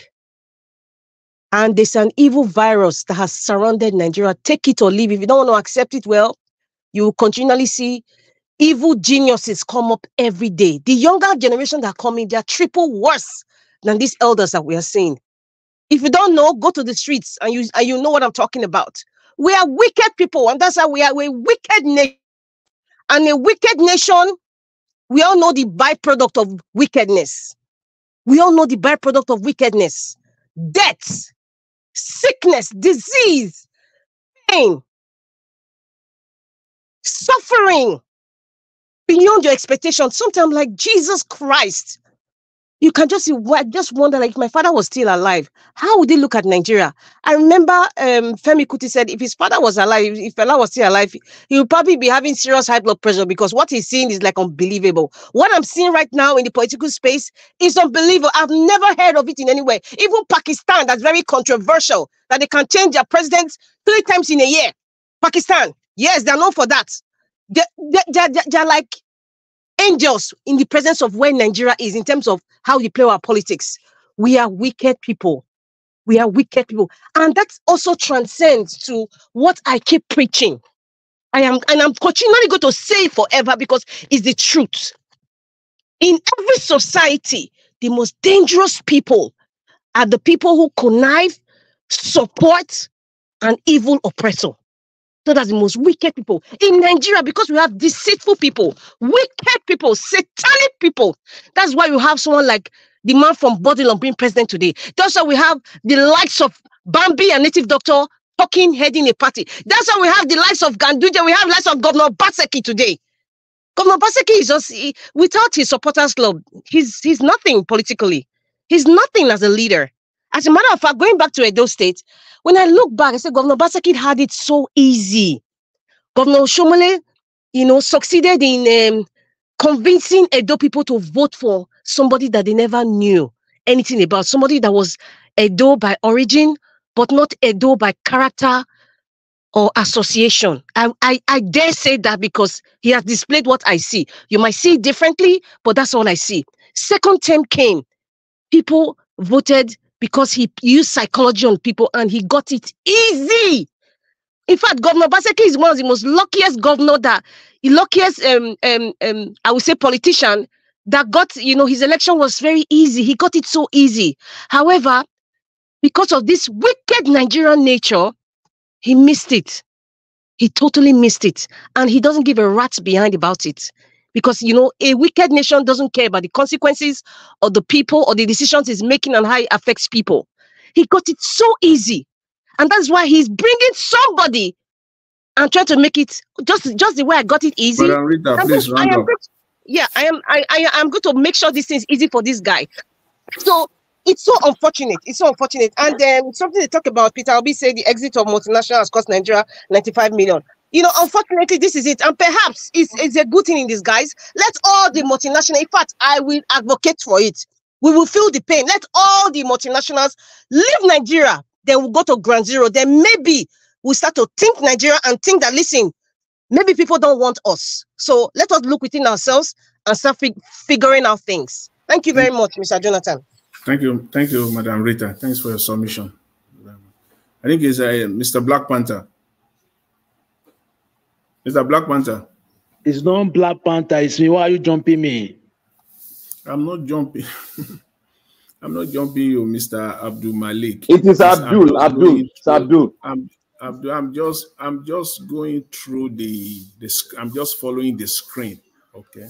You follow the screen. After moderator, you cannot jump me and jump. No, it is Abdul. Mr. Jonathan is Abdul. I know.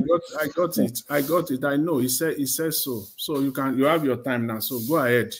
You have your 8 minutes. Yeah, people. Blampata, no worry. Go after you. I go.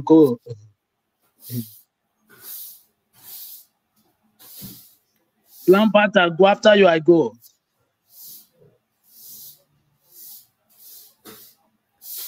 Mr. Malik, Mr. Abdul, please go ahead. No, tell Blampata to go after him. I will go. No worry. Okay, Black Panther, are you there? Just go ahead. If he's hearing you, he will respond. Okay, maybe the next person should continue. Mr. Okay, do you want to go now, Mr. Malik or Mr. Abdul, or you want somebody else to go? Let me go. Let me go. All I'll do something. Sorry. Yeah. Now, Nigeria is on the third phase. That's why I told Mr. Naja was that Nigeria don't propoye. The next stage we are going into now is the confirmation of the crashing, not the way they hide it. There is no room to hide again. The confirmation will be seen by everyone around the world that the economy of Nigeria has crashed and is going under resetting. And you know what that means when your economy is going to resetting? You all know what it means. That is where we are going to. And when the last stage we are going into is people will start migrating to other West African states through the borders. That is the last stage that we are going to. Then Nigeria we now, the ones that are there, there will be proliferation of arms in Nigeria. It's already going on. It's because some of us are not watching the news. Now that, before I go ahead, I would like to thank everybody. Thank Mama in diaspora. May God bless you, ma'am. I would like to thank everyone that has spoken. Thank the commenters. God bless you all.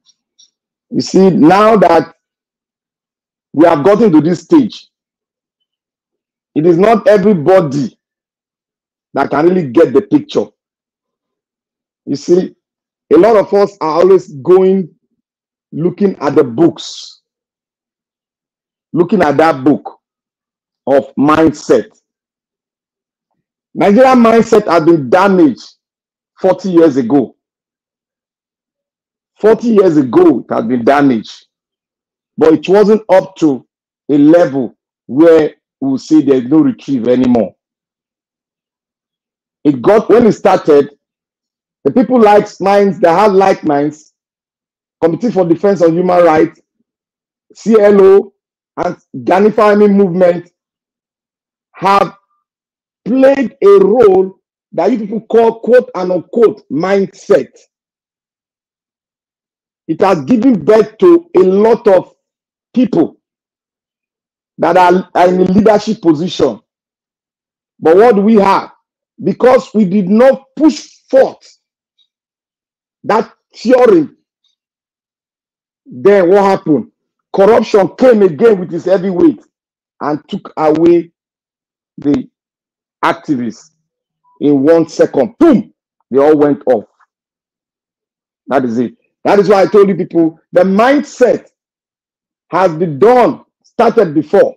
The mindset of obedience, it was a mindset, it was an ideal that will bring about the mindset that Nigeria, we don't want these people again. We want a new system.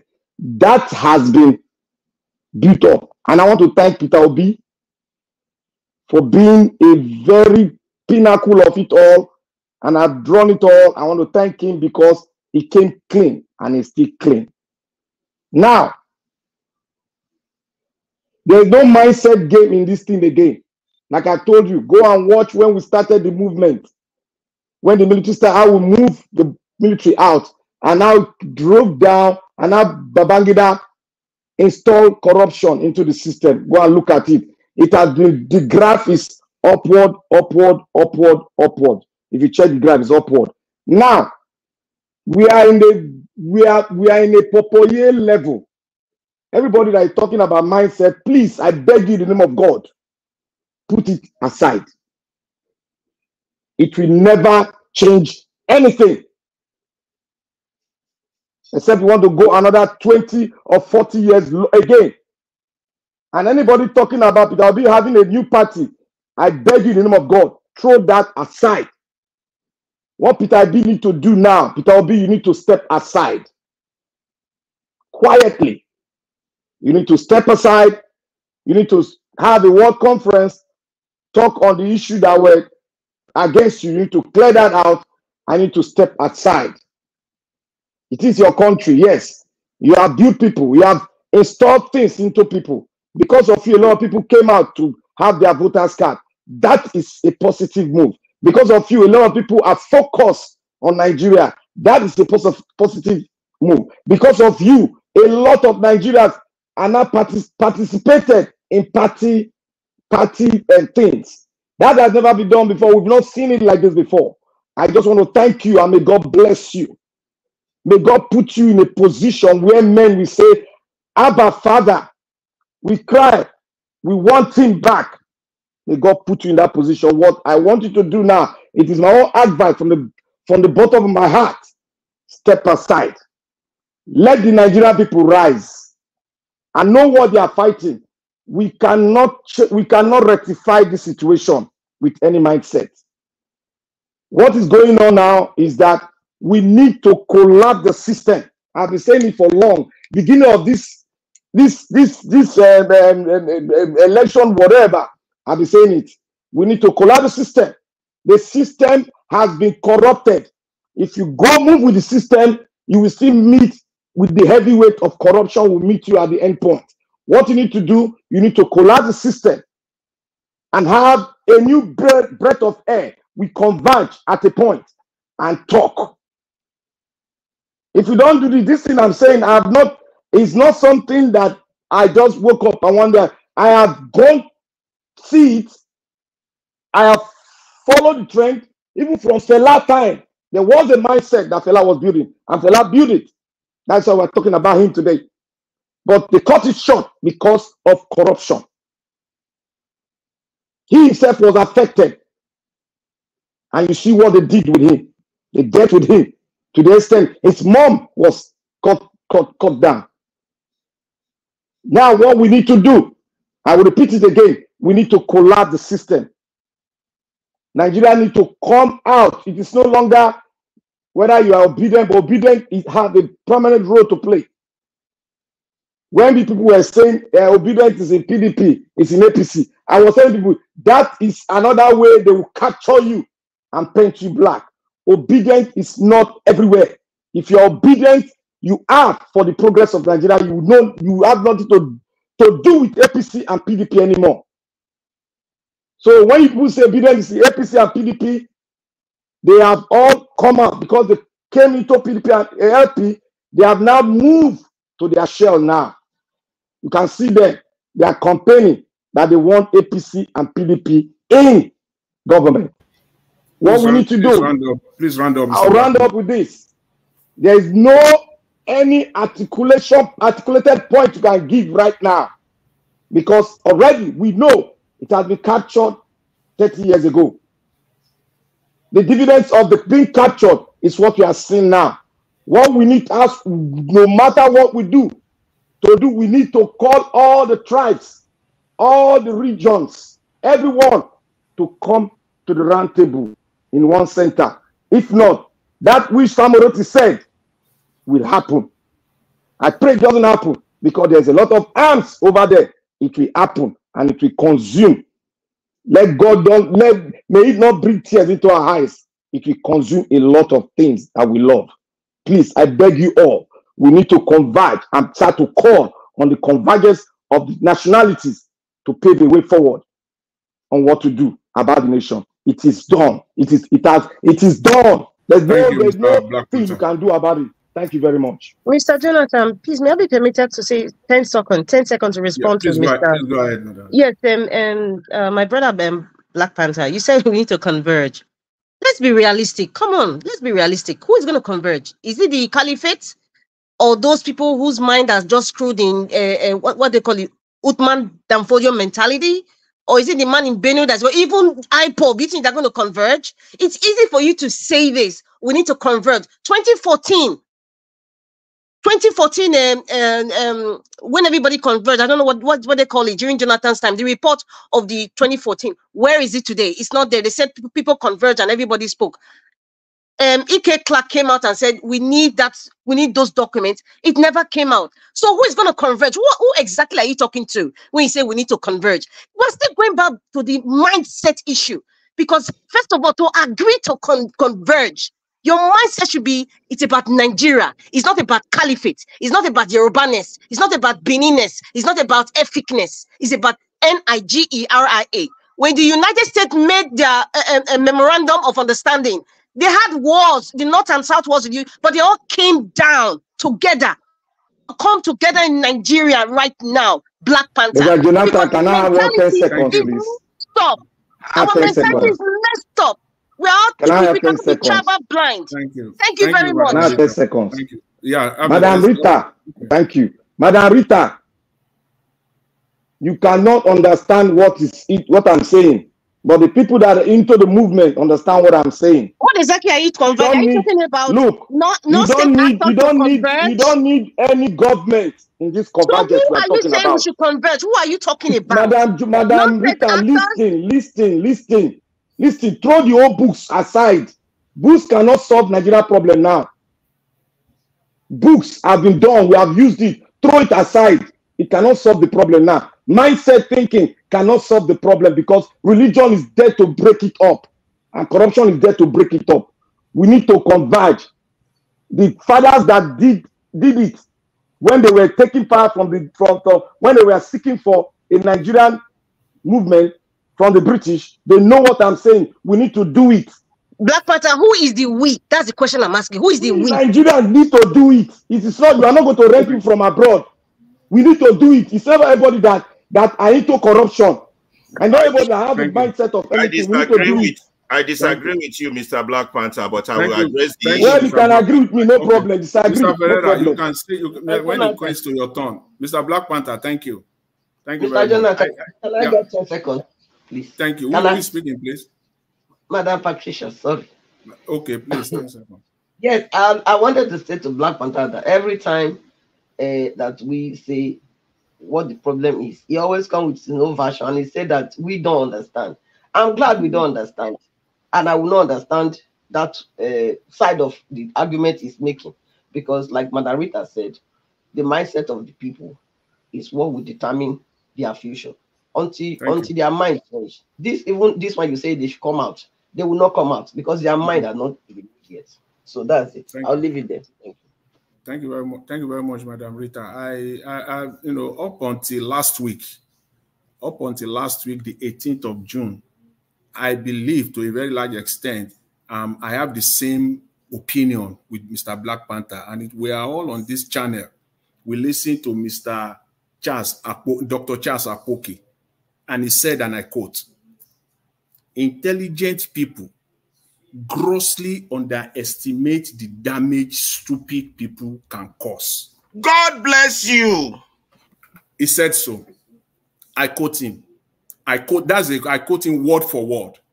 And God bless you again. God bless you. We that are obedient, we are taking that very costly assumption that everybody that call himself obedient has the same intelligence that you have. They don't. They have their mindset. You cannot couple it with your own and say it aligns, it's the same. It is not. So don't let us fall into that trap. So it's very tough to say everybody must align, that we have the same mind. No, we don't. That was the mistake that everybody we are thinking. We're still thinking now. But when we are saying obedient, we think what we think is what all obedience are thinking. Some people don't have that. I don't want to, you know, disrespect anybody, you know, but our level of intelligence is not the same. And if we go on that assumption, at the end of the day, it might be very, very costly. It has been costly to us, and we need to make amends. Thank you. Thank you very much. Mr. Abdul Malik, are you ready to go now? Yeah, I'm ready now. Okay, please, you have the floor. Please go ahead. Okay, good evening, everyone. I was not surprised that Alambambi came on live channel interview, because he was talking nonsense. Why is that? If you take a look, almost 3 months or 4 months back, Alambambi, Abure, and Lamidi Apapa, there was seriously quarrel on an argument. But today, just because of Peter Obi, they conspire. They set to and conspire against the man. All what he was saying is not there's nothing like truth there. You just come online on air to lie. For me, those kind of people, they don't take that serious because they are looking for their stomach. It is paid. It is clear that it is paid to content to talk what they feel like to talk. Understand? For me, they don't take those kind of people serious because they are people just like they are not human beings. They are just like they don't believe in themselves. They don't have capability. They don't believe in themselves. They believe what they can take and say something lies. Understand? They believe in lie and false. That's why you don't take those such people serious. All the three of them, Alambambi, Apapa, Lamidi, Waburi, and they are conspiring against Peter Obi just because of Peter Obi is against what they are doing. That's one night they conspire against the man. But I believe in the other way around. There is another option. Peter Obi must have option. He must have another option because I believe he's not a baby. Now I believe he's thinking about what he will do next. Yes.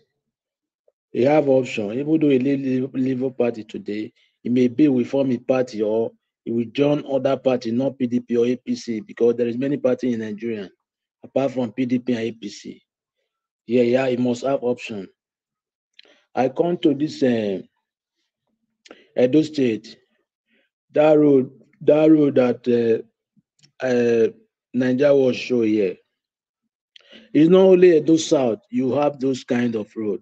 Everywhere in Edo State, both Edo North, Edo Central, all the gully erosion, understand? They're full everywhere in Edo State. What are the governors doing? Nothing. After how many years? They don't do anything. According to Nigeria Watch, Elvis, Edo State just like village. There is nothing to show that those guys have done how many years since when they are in the office. All we see is just like Edo State, just like is the backward state in the Niger Delta. Out of the 6 regions in Niger Delta, Edo, Warri, Bayelsa, River, Akwa Ibom, and Calabar is the backward state.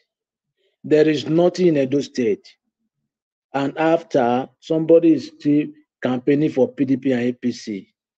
Instead of we change another party to see if we can improve, if we can do something better in the state. After you are still campaigning for PDP and APC.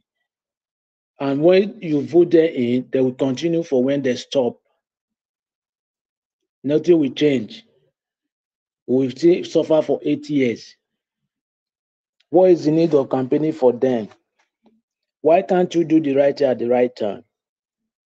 Nigeria, according to what somebody said now, Nigeria, we are all wicked because even we here, we are talking about Tinubu. Some of us, when we come to that position, we worse than Tinubu. Yeah, that thing is just like DNA. Anywhere we go, apart from Nigeria, even we in abroad, we wicked ourselves. You see all those French people, just like Senegal or any country that French people colonize in Africa. They are not like Nigerian in abroad. They cooperate. But we Nigerian, that sentiment, ethnic division, it has come to that is it scatter all Nigerian. When you see Yoruba man, just like Edo man see Yoruba man in abroad, it's not his brother. Or Yoruba man see Igbo man, it's not his brother. They are not the same people. Imagine. That is the major problem we have. That's why Nigeria, before that country will be good, unless they change their mindset. Yes, if they don't change their mindset, that idea, that mindset, if they don't have that unity, that love, it will not. It will last. It will last to be good. I'm telling you the truth. Look at what this guy just did. On. He came to our air, Alamba B, just because of they pay you to come and lie against somebody. How? Who does that? Country that want to good. Is it how they did it? No, they don't do that. You cannot just lie because of peanut, just because you want to get favor or you want to lie just to get something from somebody. No, do the right thing. That is how you will know country that we grow. How many years? 63 years. There is nothing to show in Nigeria. 63 years. You know what is 63 years? I was not even planning to boss 63 years. I'm early 40. Imagine till now there is nothing, no plan. Unborn children in Nigeria, no plan. How can we change this narrative? Unless we change our mindset, we do the right thing at the right time. All those grudges, all those ethnicity, all those favority, let's drop them in one side. It's not good. It cannot favor us. Let's take ourselves as one. That is where we start from. Yes. All those favority, ethnicity, no, we cannot go anywhere. We can't. Look at what is happening now. Just because of Tinubu is from Yoruba. But what about last time, Jonathan? What did they do about Jonathan? Professor Uleseka and Pastor Adeboye on 1 million rally march. But now, today, they don't do such thing because of this man is from Yoruba. And Jonathan was better than this man, far, far, far. How can we move forward this way? We can never. Unless we change that attitude, that mindset, that is where we will move forward. Or else, we cannot go anywhere. Because there is some trade talks, which is saboteurs, betrayers among us. Yes, that is the major thing we have to.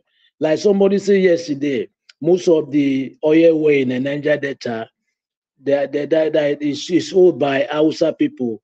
Why? Please round up, Mr. Abdul. Okay, why is it that? Because it's the Niger Delta people, the saboteur that give those other people the oil well. Yeah, because the oil well is in Niger Delta. It's not in northern part. It's there that give the oil well to the Hausa. Yes, thank you very much.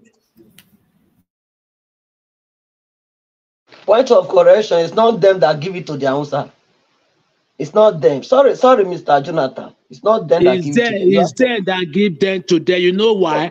Hausa is not the Niger Delta. Let me tell you why. You know why? Niger Delta is not Hausa land. Niger Delta is not Hausa land. Can I educate you about this? How did they have access to Niger Delta? That's what I want to tell you. Just listen. Nigeria has been under what? Dictatorship. Even whether you like it or not, that's what has been. It's been under military all these years. And it was the military boys that took it. They took it forcefully with their guns. Do you hear? So it's not about whether it's Nigerian people that gave it to them. It was due to suppression and oppression because they had guns. That's how they took it. Sorry, is it only Hausa people have gone? We have general in the Niger Delta, general people. Nigerian military, they are generals. Who are the highest top rank in Nigerian armies? Who are they? That is not the reason why. That is not the reason why. Wait, let me tell you one thing. That is not the reason why. Let me tell you. That is not the reason why Hausa people had the oil there. Is inside the Niger Delta people. I live in Port Harcourt. Let me tell you. I live in Port Harcourt. I know how it goes. This thing has been going on before you were born, so you cannot come here and tell me what I know. You quote yourself. Let's move on. You quote yourself wrong. You are not right. Let's move on. But we must, first of all, we must know that Nigeria now is since independent. Nigeria is about counting now, going 64 years now. From that 64 years, the military ruled Nigeria in total of almost about 30 years of that. And it was entirely during that period that the allocation of oil block started. 80% of oil allocation processes took place under the military. That is, allocation of oil blocks took place under the military. 80% of it. So those are just the facts that are out there. So who's next now?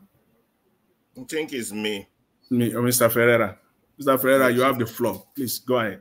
Yeah, before I start, I want to greet everybody and also to correct you that even though military has ruled us for 34 years, we still don't have a democracy. We have to bear that fact in mind, but that's not what I want to talk about today. I disagree with what the other man said earlier on, Mr. Black Panther, about mindset, because the greatest revolution is the revolution of the mind. And the most dangerous things in this world is sincere ignorance and conscientious stupidity, particularly in politics. So somebody was saying earlier that who are the we? We should do this, we should do that. Let me tell you about the we that I know. Who are the we Nigerians? Who are we Nigerians? There are 4 types of Nigerians. And there are 4 types also that is described in the Bible. 1, you have the intellectuals. Those are about just 1% of Nigerians. The intellectual people, they try to change society because what they do is they benefit themselves and they benefit the society. Then you have another group of people, Nigerians, the helpless people. Those ones, they contribute to society, but they are taken advantage of. So you have the first group of Nigerians are the intelligent people.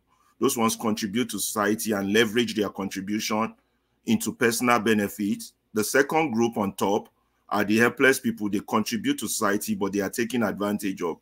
Then at the lower end, you have on the left, you have the stupid people who are counterproductive to both their own interests and other people's interests. Then the last group of people on the lower right is the bandits or the criminals. Those ones pursue their own self-interest, and even when they possess a net, and they always have a negative impact on society. Now, let me put it in terms of percentage. Intelligent people in Nigeria are only about 1%. The bandits or the criminals, Nigerians, are like about 9%. And those are all your politicians, well, except a few. I can't say all, except very few. Then you have the helpless people, which are about 45%, and the stupid people, which are 45%. Now, don't get this wrong. Every country has these people. Whether that country succeed or not depends on the ability of the intelligent people to take along the helpless people and counteract the criminals and the stupid people. That country will rise. America, Russia, North Korea, South Korea, any country. That's how a country moves forward. But if that country has the criminals like the bandits who connive with the stupid people and join the helpless people, they now form about 75%. That country is going nowhere. That is the state of Nigeria since independence. Though that is who we are. And I've given you numbers. The only problem here is that in Nigeria, the bandits and the criminals, they tell us who they are. But Nigerians just refuse to believe them. Nigerians just refuse. Another problem is that other people, the helpless people, they too will tell you who they are. The stupid people too will tell you who they are. But Nigerians still will refuse to recognize that this is who they are. And then we continue to have problems. So when somebody said we, who are the we? For a country to move forward, all you need is a few good men. And refusal to accept this fact is part of our problem. I know we have other problems, tribal, this, religion, that. All those are just symptoms of the key characteristics of our behavior problem. When somebody will say, Nigerian people are bad, not all. There are still some good people. And that is why people have gathered around Obi, because they believe is a good man. You understand? Now, our second biggest problem is our refusal to have a common ground.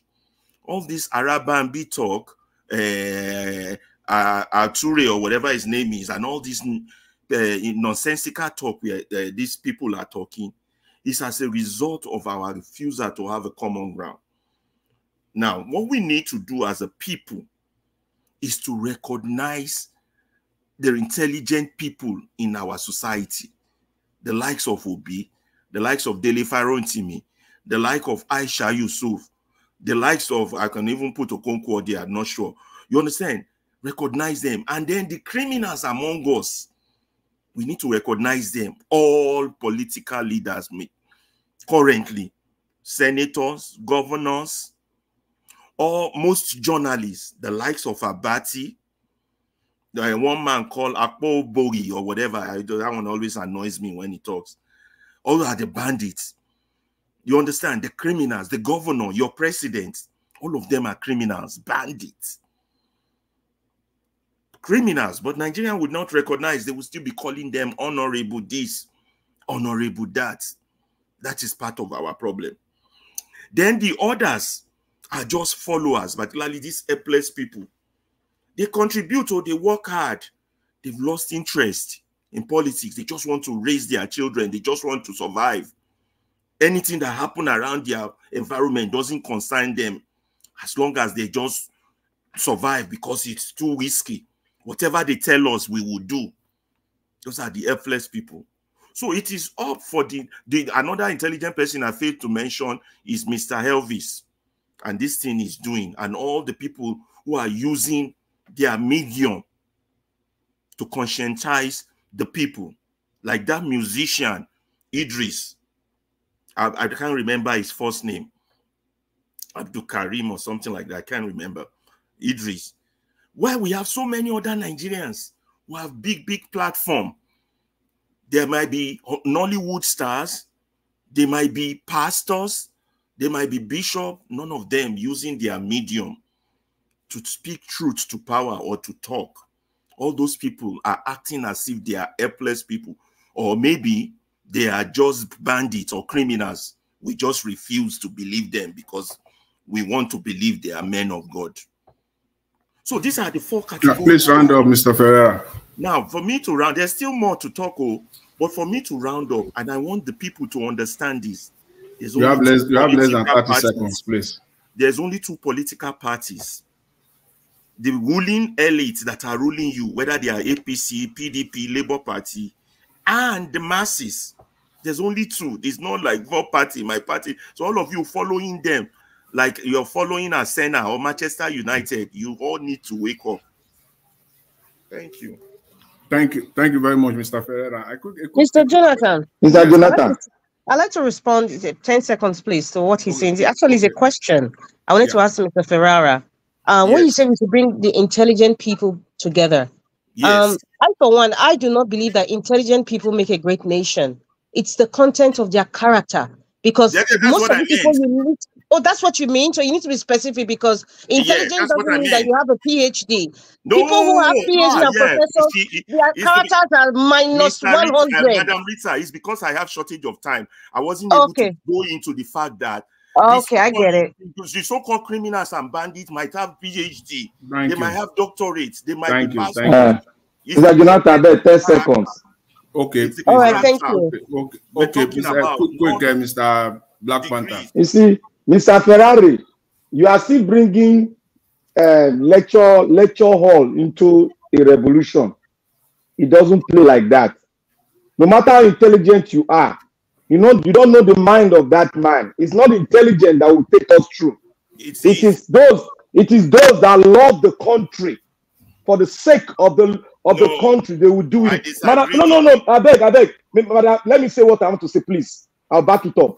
Lee Kuan Yew of China. He had nothing, but he had his own mind of saving his land. What did he do? He brought in a system. And after he landed, he revolutionized the mindset of everybody. You cannot revolutionize without not having a system. To respond, please. Go and read Lee Kuan Yew, the way he brought the revolution. Lee Kuan Yew is from Singapore, not China. He's talking about Singapore. Singapore, sorry. Okay, please, Mr. Ferreira, please, 10 seconds. Yeah, let me respond to him. When we say intelligent, you know why Nigerian intelligent people are not having traction? They don't have the right strategy. Let me give you a good example. Let's say today, somebody stands up, let it be Obi or anybody, and say, I want to raise 80 million Nigerians who agree on only one point. Nigeria cannot continue like this. Do you think that person can raise that number? Answer me now, Mr. Panther. Okay. You want to raise how many people? Mr. Ferreira, you are going into another conversation. Okay. Mr. Ferreira, he can raise that, he can raise it. Exactly. So why haven't we done that? Strategy matters. Do it because the level we have gotten to, corruption has been established as a culture. Leave the corruption out of this. No, please. Who agree with I can't argue with you again. I can't argue with you, please. Just let me. Okay, thank you very much. I just my question or comment for Mr. Ferreira is that I agree with you completely that we have bandits in Nigeria. Bandits are not just the bandit as we see it. You know, the people that the herdsmen, the terrorists, the kidnap. No. Bandits are all over the place in Nigeria. In fact, majority are bandits. I agree with you on that. But what is not clear to me is this: who are those that are helping the bandits to thrive? The stupid people. Okay, thank you. So thank you very much. Those are the most dangerous people in society. These are the most dangerous ones. Yeah. Yes. Thank you very much. Mr. Odua. Mr. Odua, are you there? Yes, I'm here. Yes. So you have the floor. 8 minutes, sir. Go ahead. Okay, thank you. Good evening, Mr. Moderator. Good evening, all the panelists, Mr. Najawash, all the commenters, listeners, and viewers. I beg, make una help me call mandate to help me call mandate come. Mandate. Because obedient is a Labour Party. So, well, it is, as they said, that it is clear to the deaf and visible to the blind that there is no way for Peter Obi to fix Labour Party. For those who think Peter Obi is a mechanic, that they will give him spanners to fix the Labour Party. I said this thing earlier, that Peter Obi is a tenant. Labour Party is a house owned by landlord. That when you could not do the things those landlords need, what would they tell you? They will tell you to leave their house. Now you see those, I say, even if Peter Obi is ready for 27, they are even talking of 2027. They are not talking of present day suffering. They don't care about the suffering that people are. They are not concerned. So that he could not respect the court, and Peter Obi is the one who even respects court. But they are saying do not respect the court. I don't know if they thought, or if some gullible people of the country thought that one man have monopoly of controlling everybody on social media, not in their present in social media. And if they think that anyone can control people when they are suffering, when they are hungry, then that person should go under fasting for 3 days. Then let us see his reaction over what will come out of his life. Or even his children, let him not, let you use his children to do example. Let him not give his children food and see if he can control them. And see if he can tell them not to eat from another person's house if those children will listen. So if those so-called bribing or Nigerians who like chop and clean mouth thought that they have monopoly of controlling people, they lie. Peter Obi cannot even say obedient, don't talk. Who will mind Peter Obi? Oh, there was one video I saw, or someone posted on my WhatsApp. It happened in the north. I don't know the state. That I think it was Dinah or something like that, who was going with a cow. It break down. What did the northern people did? They rushed inside. Everybody were going with cow, the head of cow. Some were two. Some they rush inside because they are hungry. So, would anybody tell those people now control them and say, why do they go out with those cows that were not theirs? They cannot, because these people are hungry. They are desperate to have those things. They don't have the money to afford it anymore. So when they were opportune to jam it, they collected it without permission. So these people, if they want everybody to respect them, to keep quiet in social media, not by Peter Obi to tell people to quiet, they should start giving us road. They should no longer buy SUV for themselves. That SUV, they should sell it and use the money to work for Nigeria. That money they used to buy yash or yash, they should sell it and give to Nigeria. This money they used to build 15 billion for their vice president. This thing, they should withdraw that money and give to Nigeria. Those money that they are using to do first lady of office that is not existing. Those money they used to repair, they said they want to use to repair Tinubu houses for Lagos. They should give those money to Nigerians. Then and see if Nigeria will still talk again. Those 30-something million that their senators and their House of Assembly are collecting in one month, and give those money to Nigeria, then let those their House of Assembly and their senator be collecting salary the way our teachers are collecting, or even let's put them a little high as the lecturers' salary or the goes in every month. Then let them bring those money out for Nigerians to live on and see if they will still hear anything in social media. But since they keep on, they are deaf, they are blind to see that disaster is in the land. They are there to hear the people cry, them, but only what they cannot see is the criticism of the people who they make to suffer, who they say they cannot even give 60,000 a month, that it will cause inflations, and why they are riding on SUV, which they did not say that one will cause inflation, and they want to buy private jet. They don't feel that don't want to cause inflation. They are, all these people are, well, anyway, in the city of blind, one asthma is the king. I said it the other day, but Nigeria is the city of one asthma. The blind man are the kings.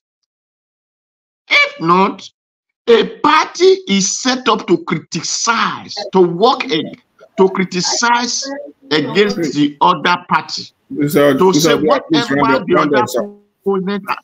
Hello? Round up, sir, Mr. Oduah. Okay.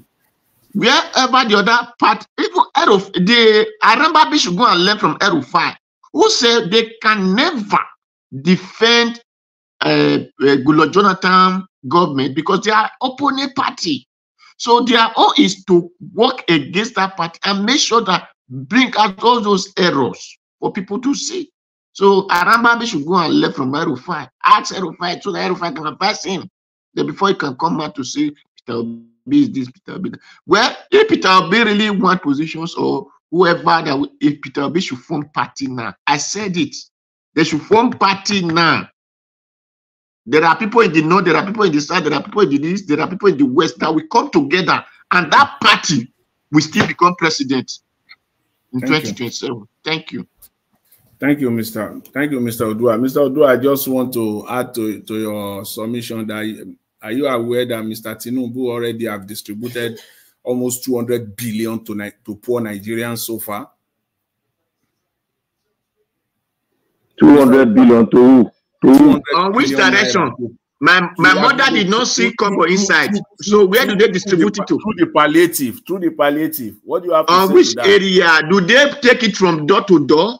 Do they take it from? Do they put the number of Nigerians? Not to talk of the when you say distribute money, you know, I was thinking that you are going to address that so that at least Nigerians will know that they talked about it, but where is the money? We cannot see the 200 billion. Actually, I'm being conservative. I'm aware. Mr. Jonathan. Yeah. Sorry. You know one thing I have thought, that one thing has been driving me, and sometimes I look at Nigeria. Nigeria has always tried to dare fundamentals. That is why we are not getting things. We dare fundamentals. We don't give a damn about fundamentals. But we give a damn about our own theory. And our own theory has never been proven in any country of the world to work. But still, we say that fundamentals, let's trash it. And we don't know the factors affecting us. We are not taking into recognition that there are so many factors affecting us. Thank you. Thank you, Mr. Black Panther. Mr. Chris. Mr. Chris. Yeah. Yeah, okay. Thank you very much. You have the floor now for 8 minutes. Thank you. Yeah, good evening, Mr. Jonathan, and thank you for taking up the responsibility to moderate this honorable panel this evening. And before I start, let me quickly extend my greetings to the people on the comment section. I want to start with you guys today, and good evening for all you do. Thank you for keep echoing what we say on this platform, and also bringing in your different perspectives to the discourse. And to Mommy Diaspora, thank you for all you do. Good evening. May your light continue to shine. Mr. Nanjawatch, greetings to you. Thank you so much for bringing every perspective of the polity to the public space. You know, I was looking at the video that you played and concerning the road destruction in Edo State. I think many people will not know that the commissioner that the person was mentioning on that video is actually related to you, but you didn't bother. You just played the video the way it is. So for that, I'll keep respecting you, and I'll keep believing in this fight you are fighting. And no matter how you go, how you choose to go about it, but I can clearly see the sincerity in everything you do. Well, for the people on the panel with me, I say good evening to you all once again. As for me, I'll just go straight to the Labour Party fiasco. I'm not surprised, I'm not taken aback with what is happening in the Labour Party, because these people, for some time, they've been demonstrating that this is what they are capable of doing. This is politics in Nigeria, the APC, the PDP, the Labour Party, all the political parties, they are all for one thing, and to grab power and to steal as much as they can, and to ensure that they are there continuously.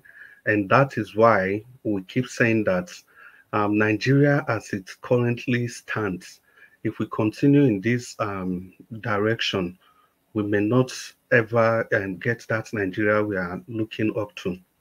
And because it's quite staggering, and it is surprising that these fellows, strange bird fellows, all of a sudden they find their voice to unite against one person.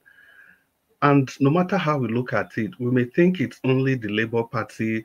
We may be looking at Abure, Arabambi, and the other man. But I can tell you that there are bigger masquerades behind these people.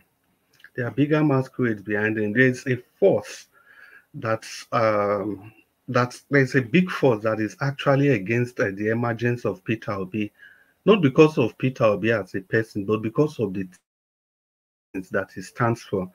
Because they don't know what the direction of Nigeria will be if this man ever gets to power. But one thing they are sure of is that if this man gets to power, it's never ever going to be business as usual, and they are going to lose grip of most of their resources. I'm talking about oil wells, gold mines, just name them, estate everywhere in the country. So that's the mindset of these people. And why I said I'm not surprised, it has been happening before. You know, just a little back, it will interest you guys to know that Adams Oshiomhole actually won the governorship election in Edo State under the Labour Party. Yes, under the Labour Party, you heard me right. And they went to court. Somehow, Tinubu came in, and Oshiomhole retrieved his mandate back in court. Then, before you know it, Oshiomhole decamped to the ACN as at then. Then our own humble political party, the NCP.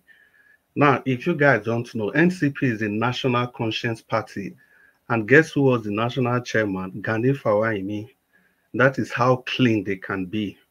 That is how clean they can be. Gani Fawehinmi, of all people, the only man known living that refused all forms of appointment from the military, not even Professor Wole Soyinka, who took appointment from IBB, or Tai Solari, who took appointment also from IBB, the People's Bank. I think Soyinka was road safety. But Gani Fawehinmi refused to be part of any of those. But as clean as Gani Fawehinmi, the governorship candidate of the NCP in Edo State left the NCP and went to join Oshiomhole's government, and he was appointed as its chief judge of Edo State, and left the NCP, National Conscience Party, in the cold. So if you see, the reason I just chronicled this is that I just want to emphasize the point why I'm not surprised at all. If this could happen then everything and anything is possible in the politics of Nigeria. You can imagine that level, governorship candidates, you left your own party, went to another party, leaving your own party in the cold. You know, so this is what politicians do. This is who they are.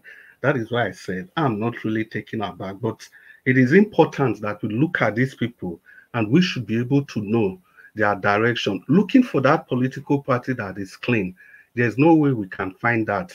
There is no way we can ever find that in Nigeria. So that is why I'll just go on to the next point, which says that it is not really about the people. It is not really about the people. This mindset that we keep talking about, the people have to change their mindset. The people cannot magically change their mindset.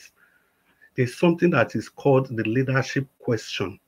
Not until we are able to get that leader that is willing to do the right thing so that other people will fall in place. This Labour Party we are talking about, the PDP we are talking about, the APC we are talking about, if you have good leadership, people that are willing to lead, things will take shape in those parties. Take, for example, Jonathan. Before the advent of Jonathan, PDP was the ultimate rigging machine. But it will take a certain Goodluck Jonathan to say, no, my election is not worth the blood of any person. Because prior to 2015, Obasanjo had predicted that the PDP is going to rule Nigeria for, no, not Obasanjo, Ogbulafo, the national chairman of PDP, then had predicted that the PDP is going to rule Nigeria for 50 years. It will take a certain President Goodluck Jonathan to break that cycle for the benefit of Nigerians. So PDP now became a government that was able to hand over power to another democratically elected government, contrary to what PDP is used to be known for. Now take Anambra State, let's bring it home gradually. When Peter Obi became the governor of Anambra State, the like of Mbadunju and co, they couldn't do anything in Anambra State. Anambra State was in shambles. But when Peter Obi came, he didn't sack all the civil servants. He didn't need to go and bring people from the moon. The same set of people, those are the people he used in turning Anambra State to whatever he has been able to achieve with Anambra State. Let's bring it back to Edo State. When Oshomole was there, when he contested, the people rallied around him because he was able to galvanize the people. It was the same people. He didn't need to go and import different people from another state, but he was able to change the mindset of these people. And Mr. Ferrari was very spot on when he categorized the different category of people. You see that 45% people that don't really care or they don't know what they are doing. All those people need is somebody, just that 1 or 2% that can change or harness their mindset. If you are thinking the people will just magically change their mindset overnight, it's never going to be possible. Then let's bring it closer home again. Please, you have less than 20 seconds. Wow. Okay, yes. For example, more than the time, yeah. Sorry. Okay, Lee Kuan Yew of Singapore. He didn't need to go and import people from anywhere. He used the same Singaporean, and that is why if a football team is malfunctioning, you change the coach and not the players. The same thing with industries. If industry is not performing well, you change the board of executive and not necessarily the workers. So leadership is key. Leadership is everything.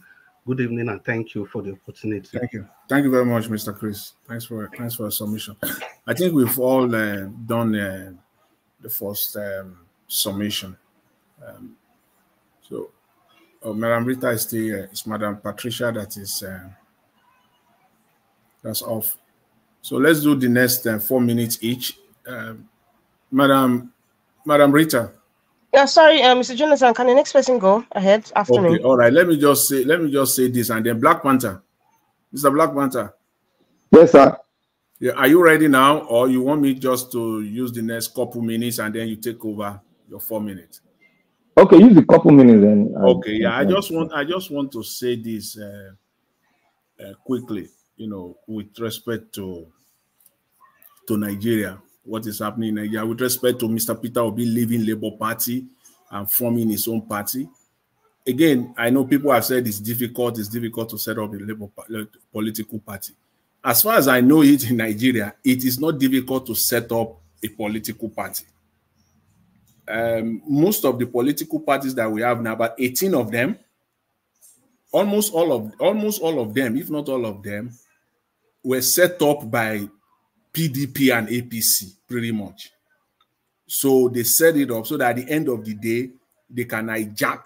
So if you try to go there, all the supporters, they hijack them. Very much easier for them to do. And when they are setting it up, you are not going to see any semblance or anything related to APC or PDP when they are setting the party up at all. You know, it will not appear. It is just a group of people. Pick one professor from Bayero University in the north. Pick one professor from University of Agriculture in Akure, Federal University of Agriculture in Akure. Pick one there, pick one in Bayero, put them together, and then these are the people that they will just come together. They will put the document together. They will file it with INEC, and then within 6 months they get it. The party is formed. I know all the intricacies that are involved. Some people say that it has to be balanced. You want to be in the north. You want to be in the 6 geopolitical zones. They don't care when they are forming the party about that. That is why this party, they are mushroom parties. They don't have the geographical spread. None of them have. Some of them, only the word where they came from, only the word. So it's not that difficult to set up a political party in Nigeria. And again, there are some things that one cannot say in the public, you know, doing this, but I believe someone like Mr. Peter Obi is very vast. He knows how to do this. He knows how to go about it. That's just what it is in politics. It's not everything you come out to say in public. You have to be smart about it, and they know they are politicians. They know how to go about this. I just want to say that finally. Thank you very much, Mr. Black Panther. Yeah, thank you. Go ahead. 4 minutes. Thank you, sir. Thank you, Mr. Jonathan. Thank you. You don't fair talk. No, it's you don't watch your match finish. Mr. Elvis. You don't fair talk things. I don't fair talk. I mean, they talk now. I mean, they talk now. Now, final submission we they do 4 minutes. Leave them, you know what they talk. Leave them. All this interjection where they do, since you never reach for 4 minutes.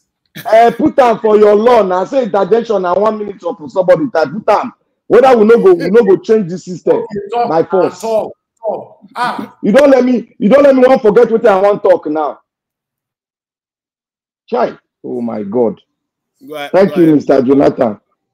Thank you. I'm trying to collect it. It just make it to jump off because that's very vital.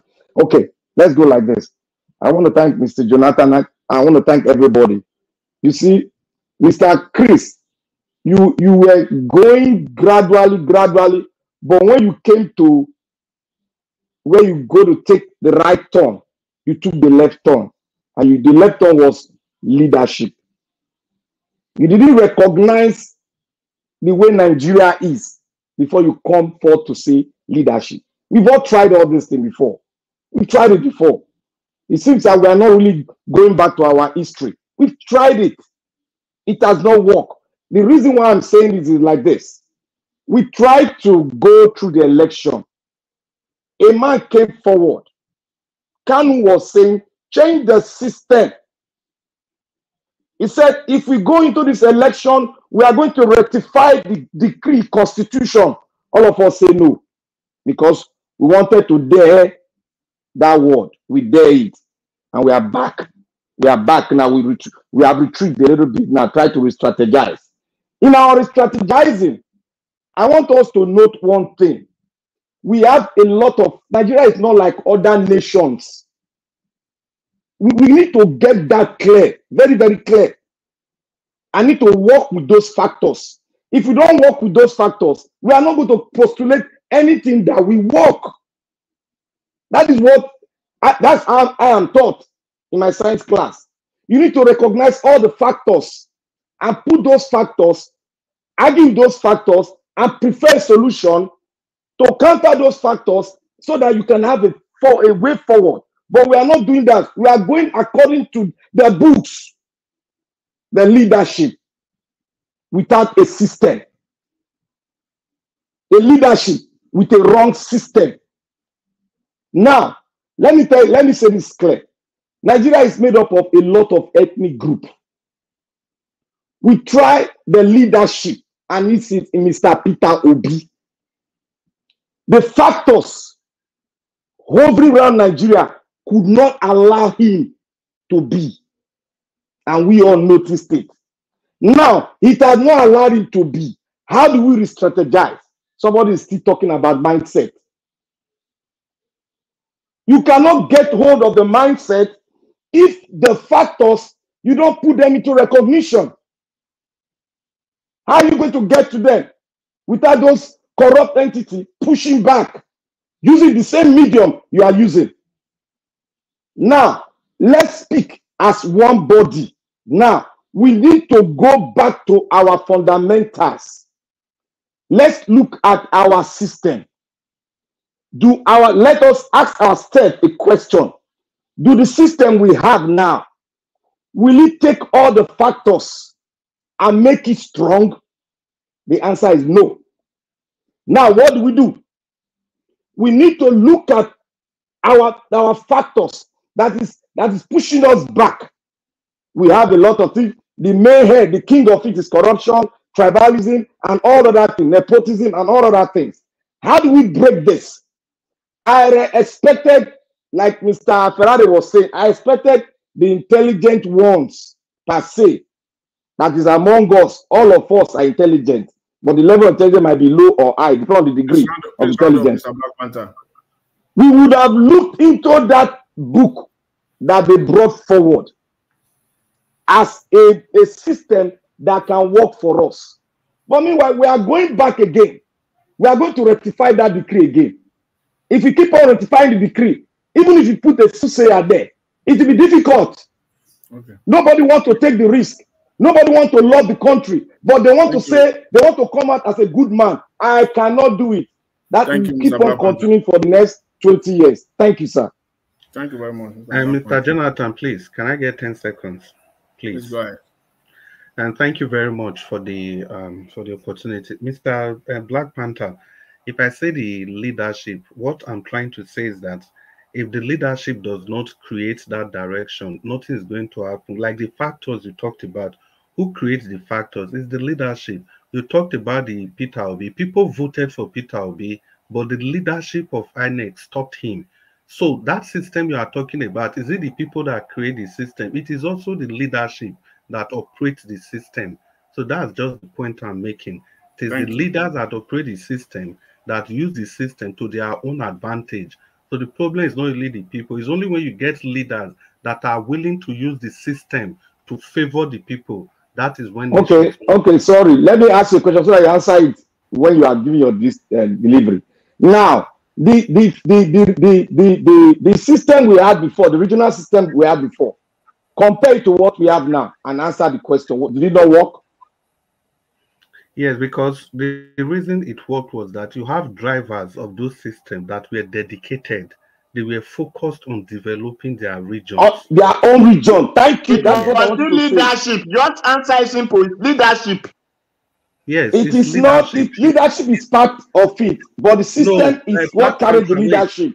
It is leadership that drives the system. It is leadership. It's a focused leader that creates that enabling system for the benefit of the people. See, like Ferrari said, the vast majority of the people are not intelligent. So you need intelligent few to create systems that the unintelligent people will tag along with. That is the point. Immediately you have a leader that puts its nation ahead of everything it does. That leader will not be corrupt. He will not steal from his people. He will not go and be buying houses in Dubai. He will not be buying planes and yachts and all those things. He will not be putting money on Hajj when there is no fund for student loan. That's the point I'm making. Can I add to your point? can I add to your point? Just 1 minute. Okay, let's go ahead. Yeah, you see, you just keep hammering hindrance. We all know all the hindrance. Let me tell you, when we started in 1960, right, the regional system or whatever that was working until they truncated it, correct? Now, where the mistake went wrong was when Gowon created 12 states. He failed to devolve the powers to those states. Go and listen to General Williams, retired, his interview with Channel.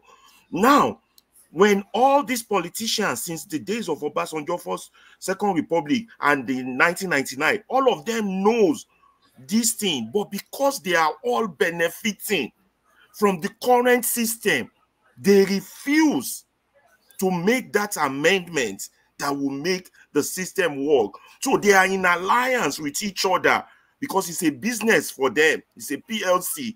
They are making money. Nigeria can go to hell. That's their game. And until you guys understand that, thank you. Yeah, but who are these people? Thank you, sir. At least seconds, a second. Thank you, Mr. Ferreira. A second, sir. Mr. Odua, finally, please. Those explanations from 1960, First Republic and Second Republic, the system turning around, Jangolova, is it not the same leadership? They are all leadership. Yeah, it was the factors of tribe that divided the system, divided that system. It was a question of tribe. Okay, let's move forward so that let's move forward so that you can use your 4 minutes to. Yes, Mr. Chris, you can use your 4 minutes now to make that submission so that we can move on. Mr. Abdul. Yeah, I'm here. Yeah, go ahead. 4 minutes. You have your final submission. Thank you. Please, can you go to the next person after that we speak? Okay, thank you. Mr. Odua, please, you have your 4 minutes. No, Mr. Ferreira, rather. Mr. Okay. Ferreira. Yeah. Okay, we keep making the mistake of trying to solve a problem with the tools of the enemy. It's not going to happen until we come to terms and say, these tools of the enemy, we are not going to use and create our own tools. This is where intelligent leadership comes in. All these people you're calling leaders are not leaders. They are bandits and criminals, and they have aligned with themselves stupid people to push their own agenda forward, not the agenda of the people. So until we all see it as what it is and face it, it's just like back in the days of apartheid. Apartheid was easy to fight. Even the likes of Stephen Biko saw the difficulty in fighting apartheid. But he has to say, okay, what can I do to fight this system that is so powerful? Let me, while Mandela was in prison, let me start the Black consciousness movement. Because what I need is the mind of my people. In Nigeria now, we are practicing economic apartheid. And everybody is playing along on the same game to practice it as long as they can win. So we have to say, we have to tear this system down.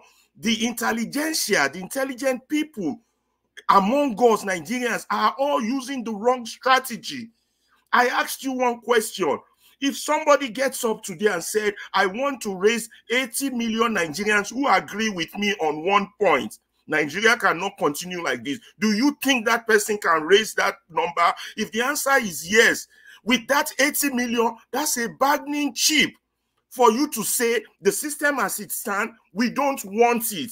We want something different. We want a different form of election. We want something new. But our people are not going through that strategy. The thieves are competing with each other. The bus is not running. We are fighting for who will drive the bus. That is our problem. That's my 4 minutes.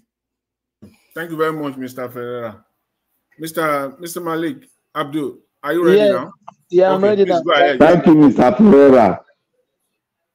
Yeah, thank you very much. My 4 minutes go like this. There is something I'm saying in Nigeria. Because now the economy is worsening on us every day.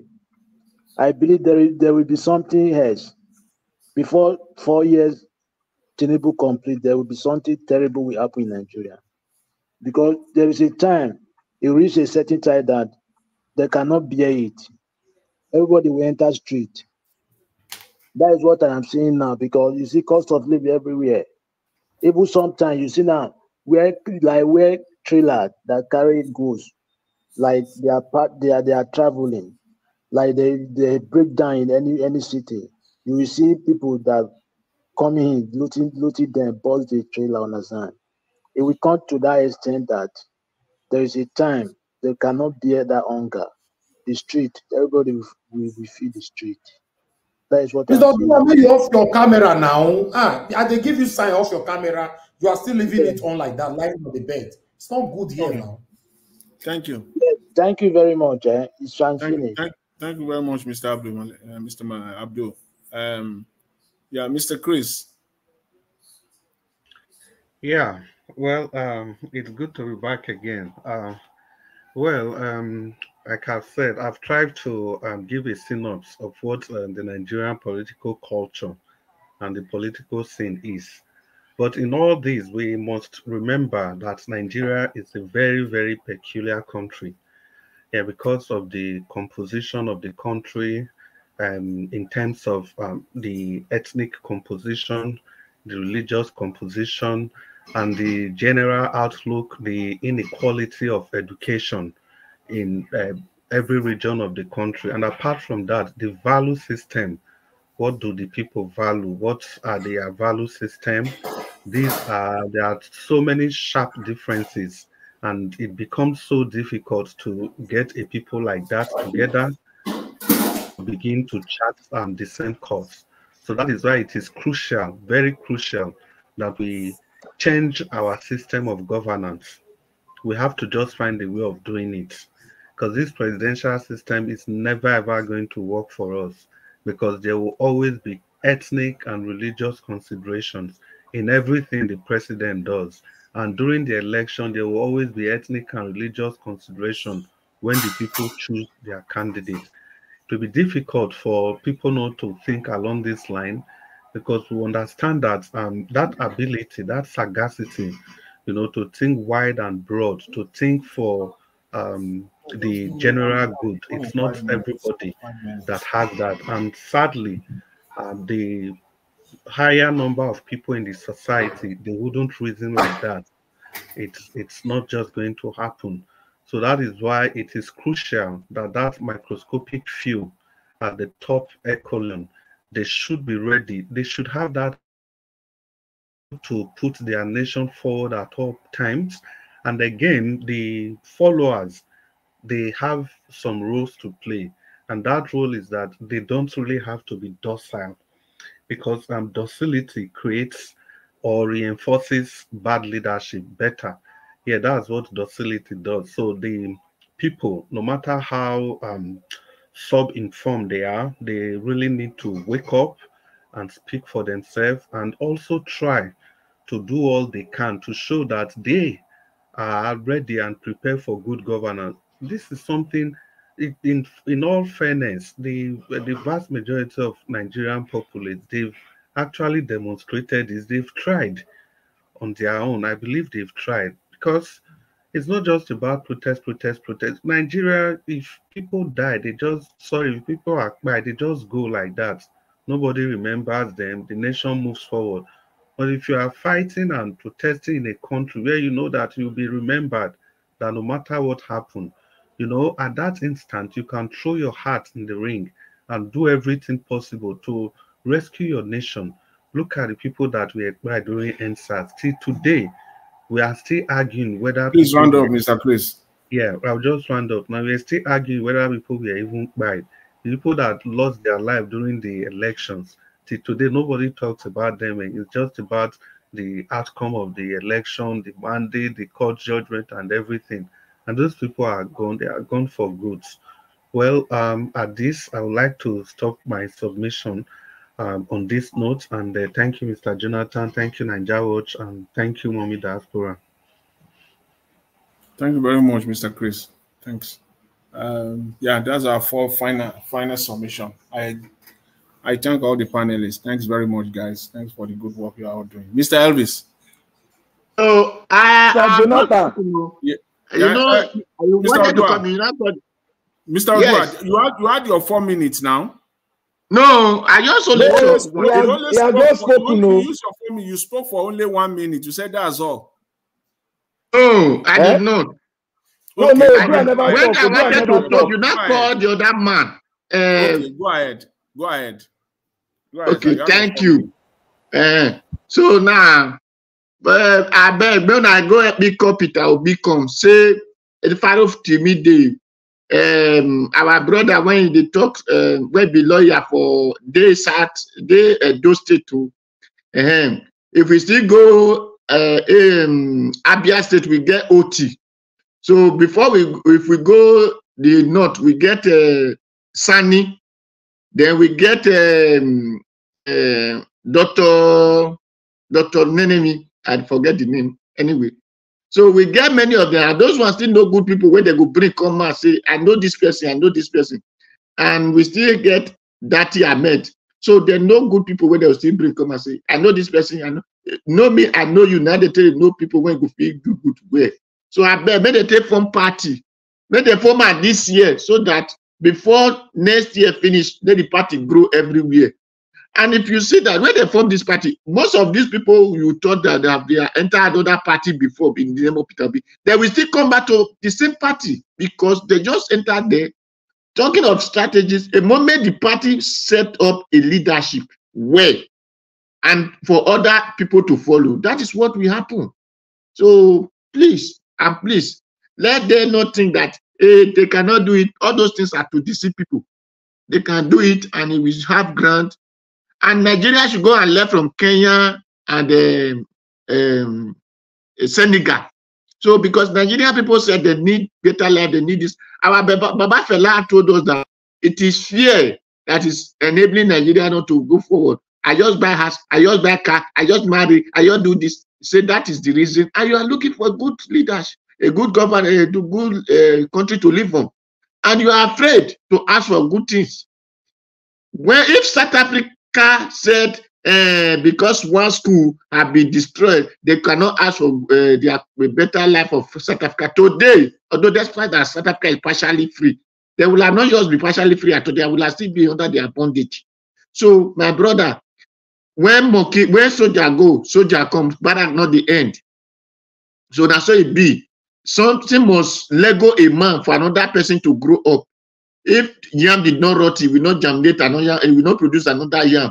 So with those things, by the time they now get the better one, then they will not remember those people that someone like this were in this our struggle in so and so time. They will remember it. But when the struggle have not yet come, nobody will remember anybody. So that is the reason that if something like this happen, and nobody will remember because what they are fighting for have not yet come to their hand.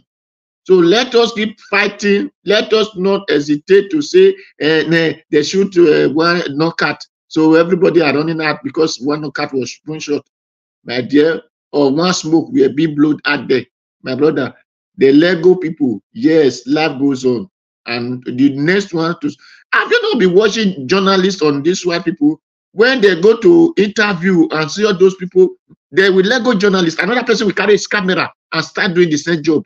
So it will not say because the Lego that journalist is afraid of his life, it will no longer, it will carry the same camera and start doing. So that is how life goes. Nigerians, let us ask all these wicked, satanic, barbaric, who call themselves leader, that is leading us, that is ruling us, because they are not really leaders, they are rulers, that is ruling us. If they cannot do what we need, let us go to our king. Me, I was under kingship before the white man come. My kingship is my government. So I want to go back to that kingship government so that if they say one chief go and do this thing, if he did not do it for people to benefit, that chief is in trouble. So that is what I need so that the land will be good for us. Thank you. Thank you very much. Jonathan. Yeah, Mr. Black Panther. Yeah, thank you. Jonathan, I just want to thank you. I just want to thank you for today. I want to thank Mr. Ferrari. I want to thank Mr. Chris. We've drawn out a map, and those maps are 3 angles. 1, the leadership. 2, the system. 3, the peculiarity of Nigeria. We must take those three things into consideration and now argue intensively and draw up so that we can educate our people with those three angles so that they will know and start to prepare themselves for the future, because we got to do it. Thank you. Thank you very much, Mr. Black Panther. Again, I thank all the panelists. Thank you very much, guys. Mr. Elvis, are you there? Mr. Elvis. Mr. Elvis is not. He's watching match. Okay, Mr. Elvis. Okay, you know, let me just when Mr. Elvis is. Give us the lowdown for those three angles so that we will know where would they fire from. Yeah, you know, when you started your submission, I was following you because last week when we listen, I listened to this man, Dr. Charles Apoke, and what Mr. Ferreira was, talking about in his submission was exactly what, the man outlined. And for me, it was new to me to a very large extent, not entirely, but to a very large extent. I will admit that I just learned something new, especially in the area of Mr. Elvis. You are here? Yes, I'm here. Okay, you called me. He's back now. You are back. Okay. I'm here, Oga. Mind your business, my friend. After I don't go chop black soup. Okay, now take over, Mr. Elvis. Thank you very much. I appreciate it. Thank you, everybody. I appreciate you all. And God, I go bless you now. Thank you for this big relief. So, don't know as I happy for you. I cannot shake my leg and listen to Black Panther interject everybody. So Nigeria matter with you, don't pop for you. No, it can't be like say everybody is against Peter Obi at this moment. That's what the TBO is very sad. That's what we see him. Anywhere Peter Obi want to go now, I don't know. Somebody left that submission earlier on that anywhere Peter Obi will likely go now might also do worse. They go follow him now. They go follow him.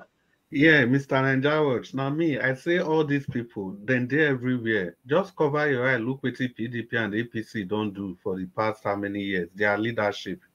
Just cover your eyes and look. Yeah. Okay.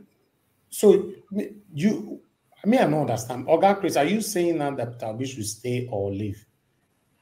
Yeah, it's a difficult. You see, like what I did talk, many Ingo gets private to more information where we not even know. So he has the full picture. He is in the best position to take the best decision.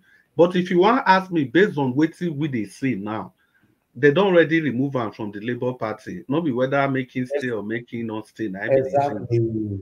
They don't already remove him. Yeah. You know what I want me to do, Mr. Najawat? Yeah. Let me tell you. Let him build on what he said before. I want to make Nigeria work. Let him remove himself from all this political party. He said, I want to see Nigeria work, not make Nigeria Yes. Let him put himself in that position now so that he will not get too much attraction from all these ignorant people in different parties. But Nigeria will call in when the time is right. Yeah, I think he should build a movement, massive movements. And Nigeria cannot continue like this. Yes, Mr. Ferrari, that is it. Join me. If you agree, join me. And then keep increasing in number until his number is so high. Without aligning to any party at all. No party, no party. Yes, no party. No party, don't join no party. But our constitution did not support that now. He support them now under NGO now. He could start a movement either online under non-governmental organization. That is what it is. It's in the law. And then if he gets when he has the momentum, they might arrest him. It's a risk he has to take. It's a risk he has to take now. Because Nigeria cannot continue like this. Somebody got to use their platform to galvanize people, to intelligent people, first of all. After that, then the helpless people. Before now, you can now counteract the stupid people and the criminals. Look, that statement that Mr. Jonathan said that they are everywhere. They are everywhere, oh, Mr. Elvis. If you don't believe me, I can confidently tell you. I've partake in your media, I've partook in other media, and I can honestly tell you, in those other media that I partake in, these people have their people entrenched in them, and they've hijacked that media, those medium also. Mr. Ferrari, were you here when I told Niger Watch and everybody that they've already built a cell that is multiplying? It has a multiplying effect. Yes. And if you get into that thing, if you multiply inside of you, you see yourself speaking like them. Like them, yeah. Mr. Ferrari, during the Obi campaign, they were all coming here. They were coming here. They were coming here to come and demonstrate their satanism. But we deal with them now. Yeah, Nigerians keep kicking them out. Although you go first give them time, they didn't expose themselves. Expose themselves. That's what I mean, that these people tell us who they are. We always refuse to believe them. They will tell you who they are. But Nigerians, we don't we say, maybe it's just joking. Oh, maybe it's not serious. No, you better be. He has told you what he is. He is satanic from his utterances. You better believe it. And one thing, Mr. Ferrari, one thing we should avoid there, don't give them chance to speak to the people. That's why, exactly. That's why I always get involved. That's why you see me jumping. Because they, listen, they push out poison. I call it poison. Exactly. There are some people, they should not have the microphone. And I can give you an example. One man called Akpokpo Voriri, when he talked like this, so and he was arguing with Dele Faro with me one day on a ride. And somebody like Abati, I can mention him, and there's so many of them on this medium, your medium, Niger Watch, and in other medium. You just know who they represent. You know this man is working for the devil. Man, how do we stop this? You were right. You can't give them the microphone because they will keep polluting the people and keep us sedated. Nigeria was dealt with a lot of them during that campaign. A lot of them, and it handled them properly. And they ran away. We didn't see them again. That is exactly what I am saying. The way Nigeria dealt with them, that is the way other media that is on YouTube should have been doing it. But they because they planted their cell and they have this multiplying factor, that factor is driven by money. They plant themselves and then they take over that medium. You're missing it. They just don't. Yes. It's like a virus. They plant themselves and then within time and take over. They take over. That's what they did to Nigerian civil society. Yes, you got it. That's what they did to Nigerian Labor Union. You see, they take over. And that's what they did to Nigerian Bar Association. They plant themselves, and over time, before you all know what's happening, they are taking over. But if Peter Obi can start his own movement, at least to a large extent, he can have control over the. I'm sorry to say, I don't see someone like Peter Obi that can be a leader of any movement. Peter Obi not the talk now. We need somebody that can vibrate like generator. Let me say this. Let me say this. Peter Obi, let me say this. How Peter Obi will plant himself. He will plant himself with a very strong lieutenant that will be speaking like fire. But he will be the godfather, per se, in quote, to them. That's how you can do it, yes. That is how you can do it. Exactly. Because all this, my elder brother, Peter Obi needs somebody like Dele Faro to me. Yes. Yes. If this man, if Sowore never be corrupted, he can join it. Yeah, Sowore could have been that. Sowore no one work. Now that's why I don't understand. You know all this. No, Mr. Ferrari, please. If Sowore no one work, now different thing. But to even go to the extent of using wrong information till they accuse. That's what I tell you. That it's not everybody that has a degree that is not under the category of stupid people. There's so correct. That's the point Madam Rita was making earlier. Some people get PhD, then be professor, then be stupid people. Be a PhD holder, you still be messing up. So that's my problem with Showore. If you don't want to work with somebody, it's fine. But if you are now using falsehood to That means malign you're that working person, for the enemy then. yeah, it speaks. See, if Peter Obi raised this movement, according to what we just said now, may him be in the center, but give power to the antennas to work immensely, then Showore will just fade off like that. He will fade off like that. Yeah, even in South Africa, Mandela, we are talking about Mandela. It's Mangosuthu Buthelezi. Those were the real radicalists. Mandela was Mandela was the gentle likes of like Stephen Peter Obi. Biko, those were the ones doing the job. Yeah, doing the job, yes. Cool. Those ones were fire. Yeah, fire. The likes of Albert Lutuli and all the rest. Exactly. Even this Mugabe. And those were the ones that fought for him internationally, so that they went to different countries, leaders, to make sure that he's released. Because that's exactly what I'm saying. You need to have a strong tentacle that are very strong, that can do diplomatic work and do other things, so that when you are the center is taken away, they can go to so many countries and finish the fight. That is what we need. Anyway, to be honest, the way things are going on right now, it looks like these satanic people, they are winning. To be honest, it looks like they are winning. It always appears like that, Mr. Elvis. But at the end of the day, the truth will prevail. But at the end of the day, Nigerians are not talking. Nobody is talking. You see, Naija Watch, we go through Naija Watch. We go through the process to the end. We must go through it so that we will not converge. Everybody go think the same way. Anyway, I just hope so, because when few people are talking, majority are just looking, watching from distance. It looks like we're not going anywhere, but let's keep our fingers crossed. I'll give us a mandate. We don't ask of you tired. Thank God you don't join us today. That's why, Mr. Elvis, last statement where I go make, that's why people like you cannot give up.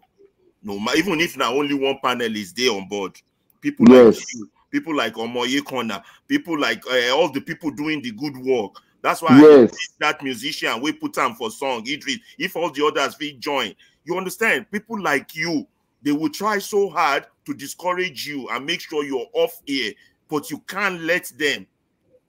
They will try. If they can't hijack it from you, they will try to frustrate you out, because we just, all the other media speak for them. Arise channel, they speak for them. You're about one of the only few that speak for the people. So they want you, you know what I mean. Just don't let them discourage you. That's my prayer and advice for you. There will be dark period, very, very dark period, where you will feel that you're the only one alone in this. Don't let it get to you. The light will still come at the end of that tunnel. Mr. Naija Watch, I want to say this. I think in this thing that we are doing, let us try as much as possible to be our brother's keeper. We need that thing in us, every one of us. We need to go into, we don't need to go into the den of those wicked ones. We need to go into the den of people that think like us, so that we can spread this thing fast as possible. And we pray Peter Obi hear us as we are speaking here, because we need to do it. We really need to do it, because we must go through, Nigeria as a country must go through that process, because we have a lot of evil people. We must go through it to the end, so that the people can join us. We that are coming like a tornado will take everybody along. That is what we need to do. Thank you. We have two people that just came in now. Before we round up, more hear from them. Give us a mandate. Talk to us, my brother. Good evening to you. Hopefully you can hear me clearly. Good evening, everyone. Mr. Elvis, greetings to you. 78 years now, you're complete today. Now we don't see you reach. Well, my brother, we're busy in the program since last week, but back here and well, I mean, I just like, okay, let me check and see if the house is still keeping watch, and thank God the light is still burning and everyone is still holding forward. All I can say is let's not be discouraged. The whole situation may seem discouraging, but let's keep pushing, let's keep pressing. Rome was not built in a day. The likes of Mandela didn't just become what they become. It was a struggle. It was a fight. This is a fight for the soul of a country, and I thank God for the men here and the women doing this work. Mr. Jonathan, Mr. Black Panther, Mr. Chris, Mr. Odua, Dr. CM, Mr. Malik,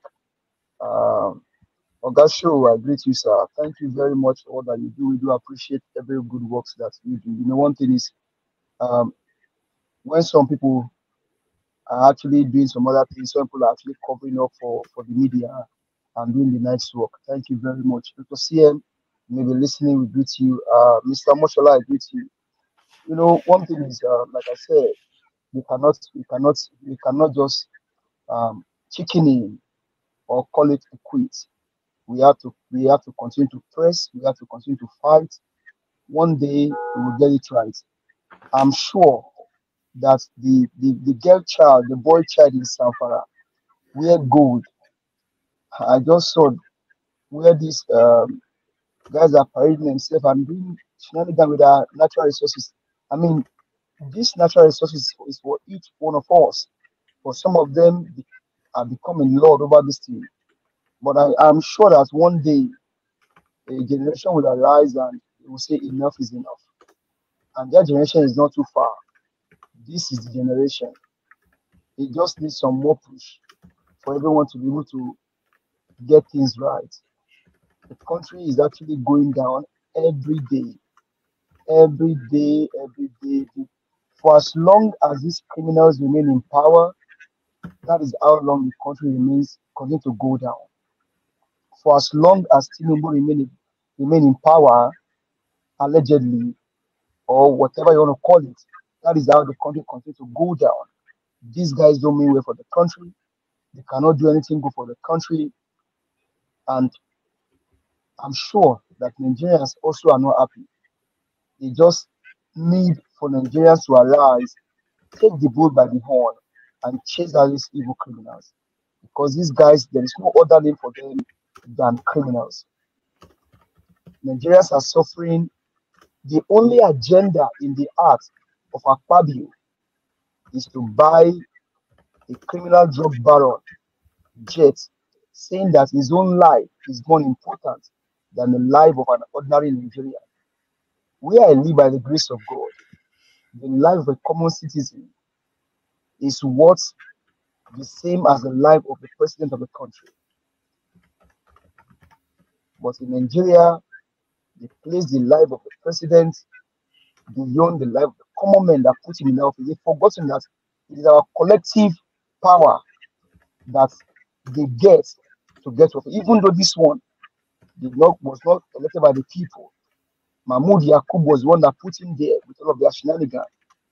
Akpabio said, and I quote, that the life of this criminal, this drug baron, is worth more than the life of Nigerians. This is the wickedness in the heart of this man.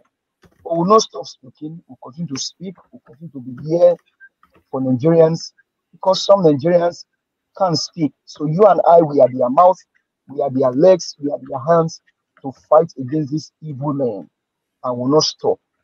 If men like you did not stop, men like us cannot stop. We've been here since last year doing this, and we'll continue to do it. The evil one that you are talking about, that you guys are talking about, let them continue. Evil has an expiring date.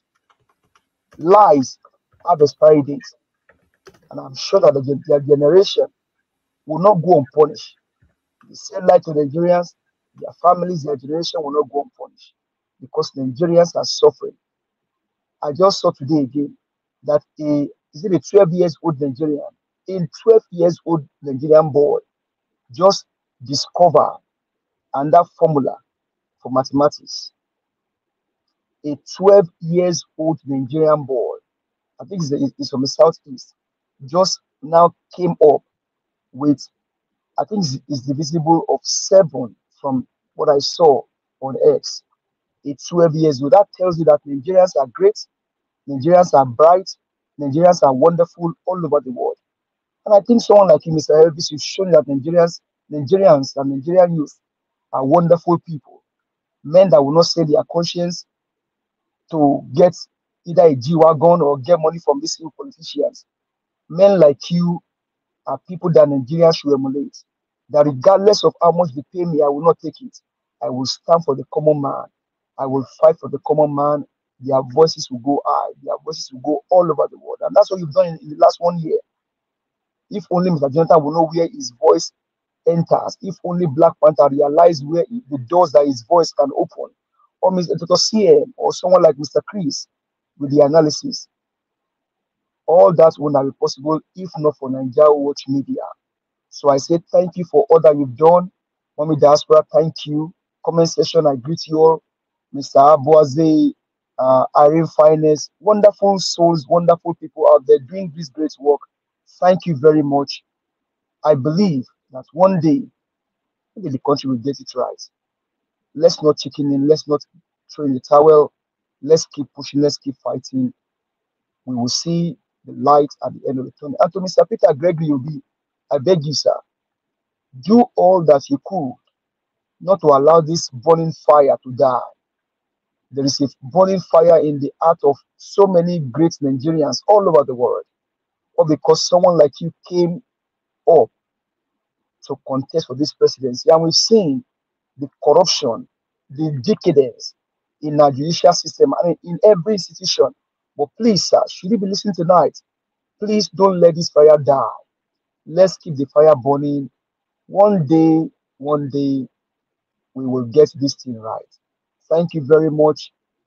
But for the want of time, let me just say treat my mic here. But I won't say that. I won't stop saying that. Mr. Elvis, thank you very much. God bless you. You will not die young. Your mother, your father will not bury you. God bless you. In Jesus' name. Thank you, sir. Thank you so much, my brother, and I wish you same prayers as well. It's a collective effort here. Let's continue to try our best. You know, yeah. And so we see we have Oga Frank Emmanuel with us. Sir, good evening to you. Please talk to us. Okay, Mr. Frank, you're not available. Yeah. Okay. Yeah, Oga Evans. Good afternoon, sir. I greet you. Good evening to you, sir. Thank you very much for joining us. I beg, quickly talk to us. 4 minutes more for roundup. Okay.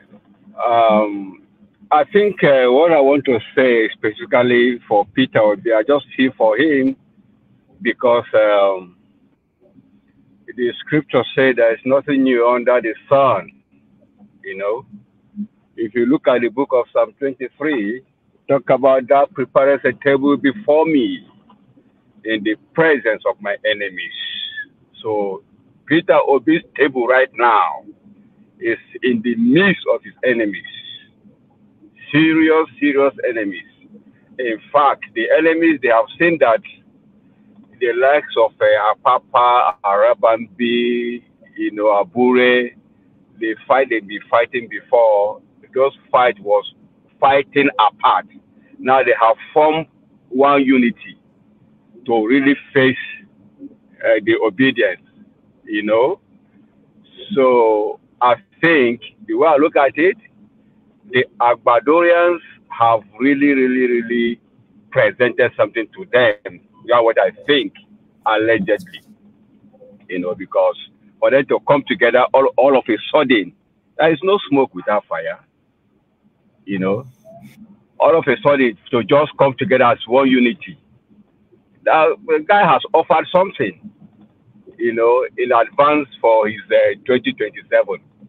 After all, he said, what money cannot buy, cannot do, more money can do. So it's the more money now that is speaking. That is what is bringing about this unity between Arabambi, Apapa, Abure, and all that. And the root of all this is greed. When greed sets in your heart, there is nothing you cannot do on earth to achieve that selfish aim. So that's where Peter Obi has found himself, right in the presence of his enemy. You know, that is where But thank God, there is also a promise. You have been anointed, because he said nobody can stop an idea whose time has come. You know, they will only do it for a while, but with time, you know, his cup will run over.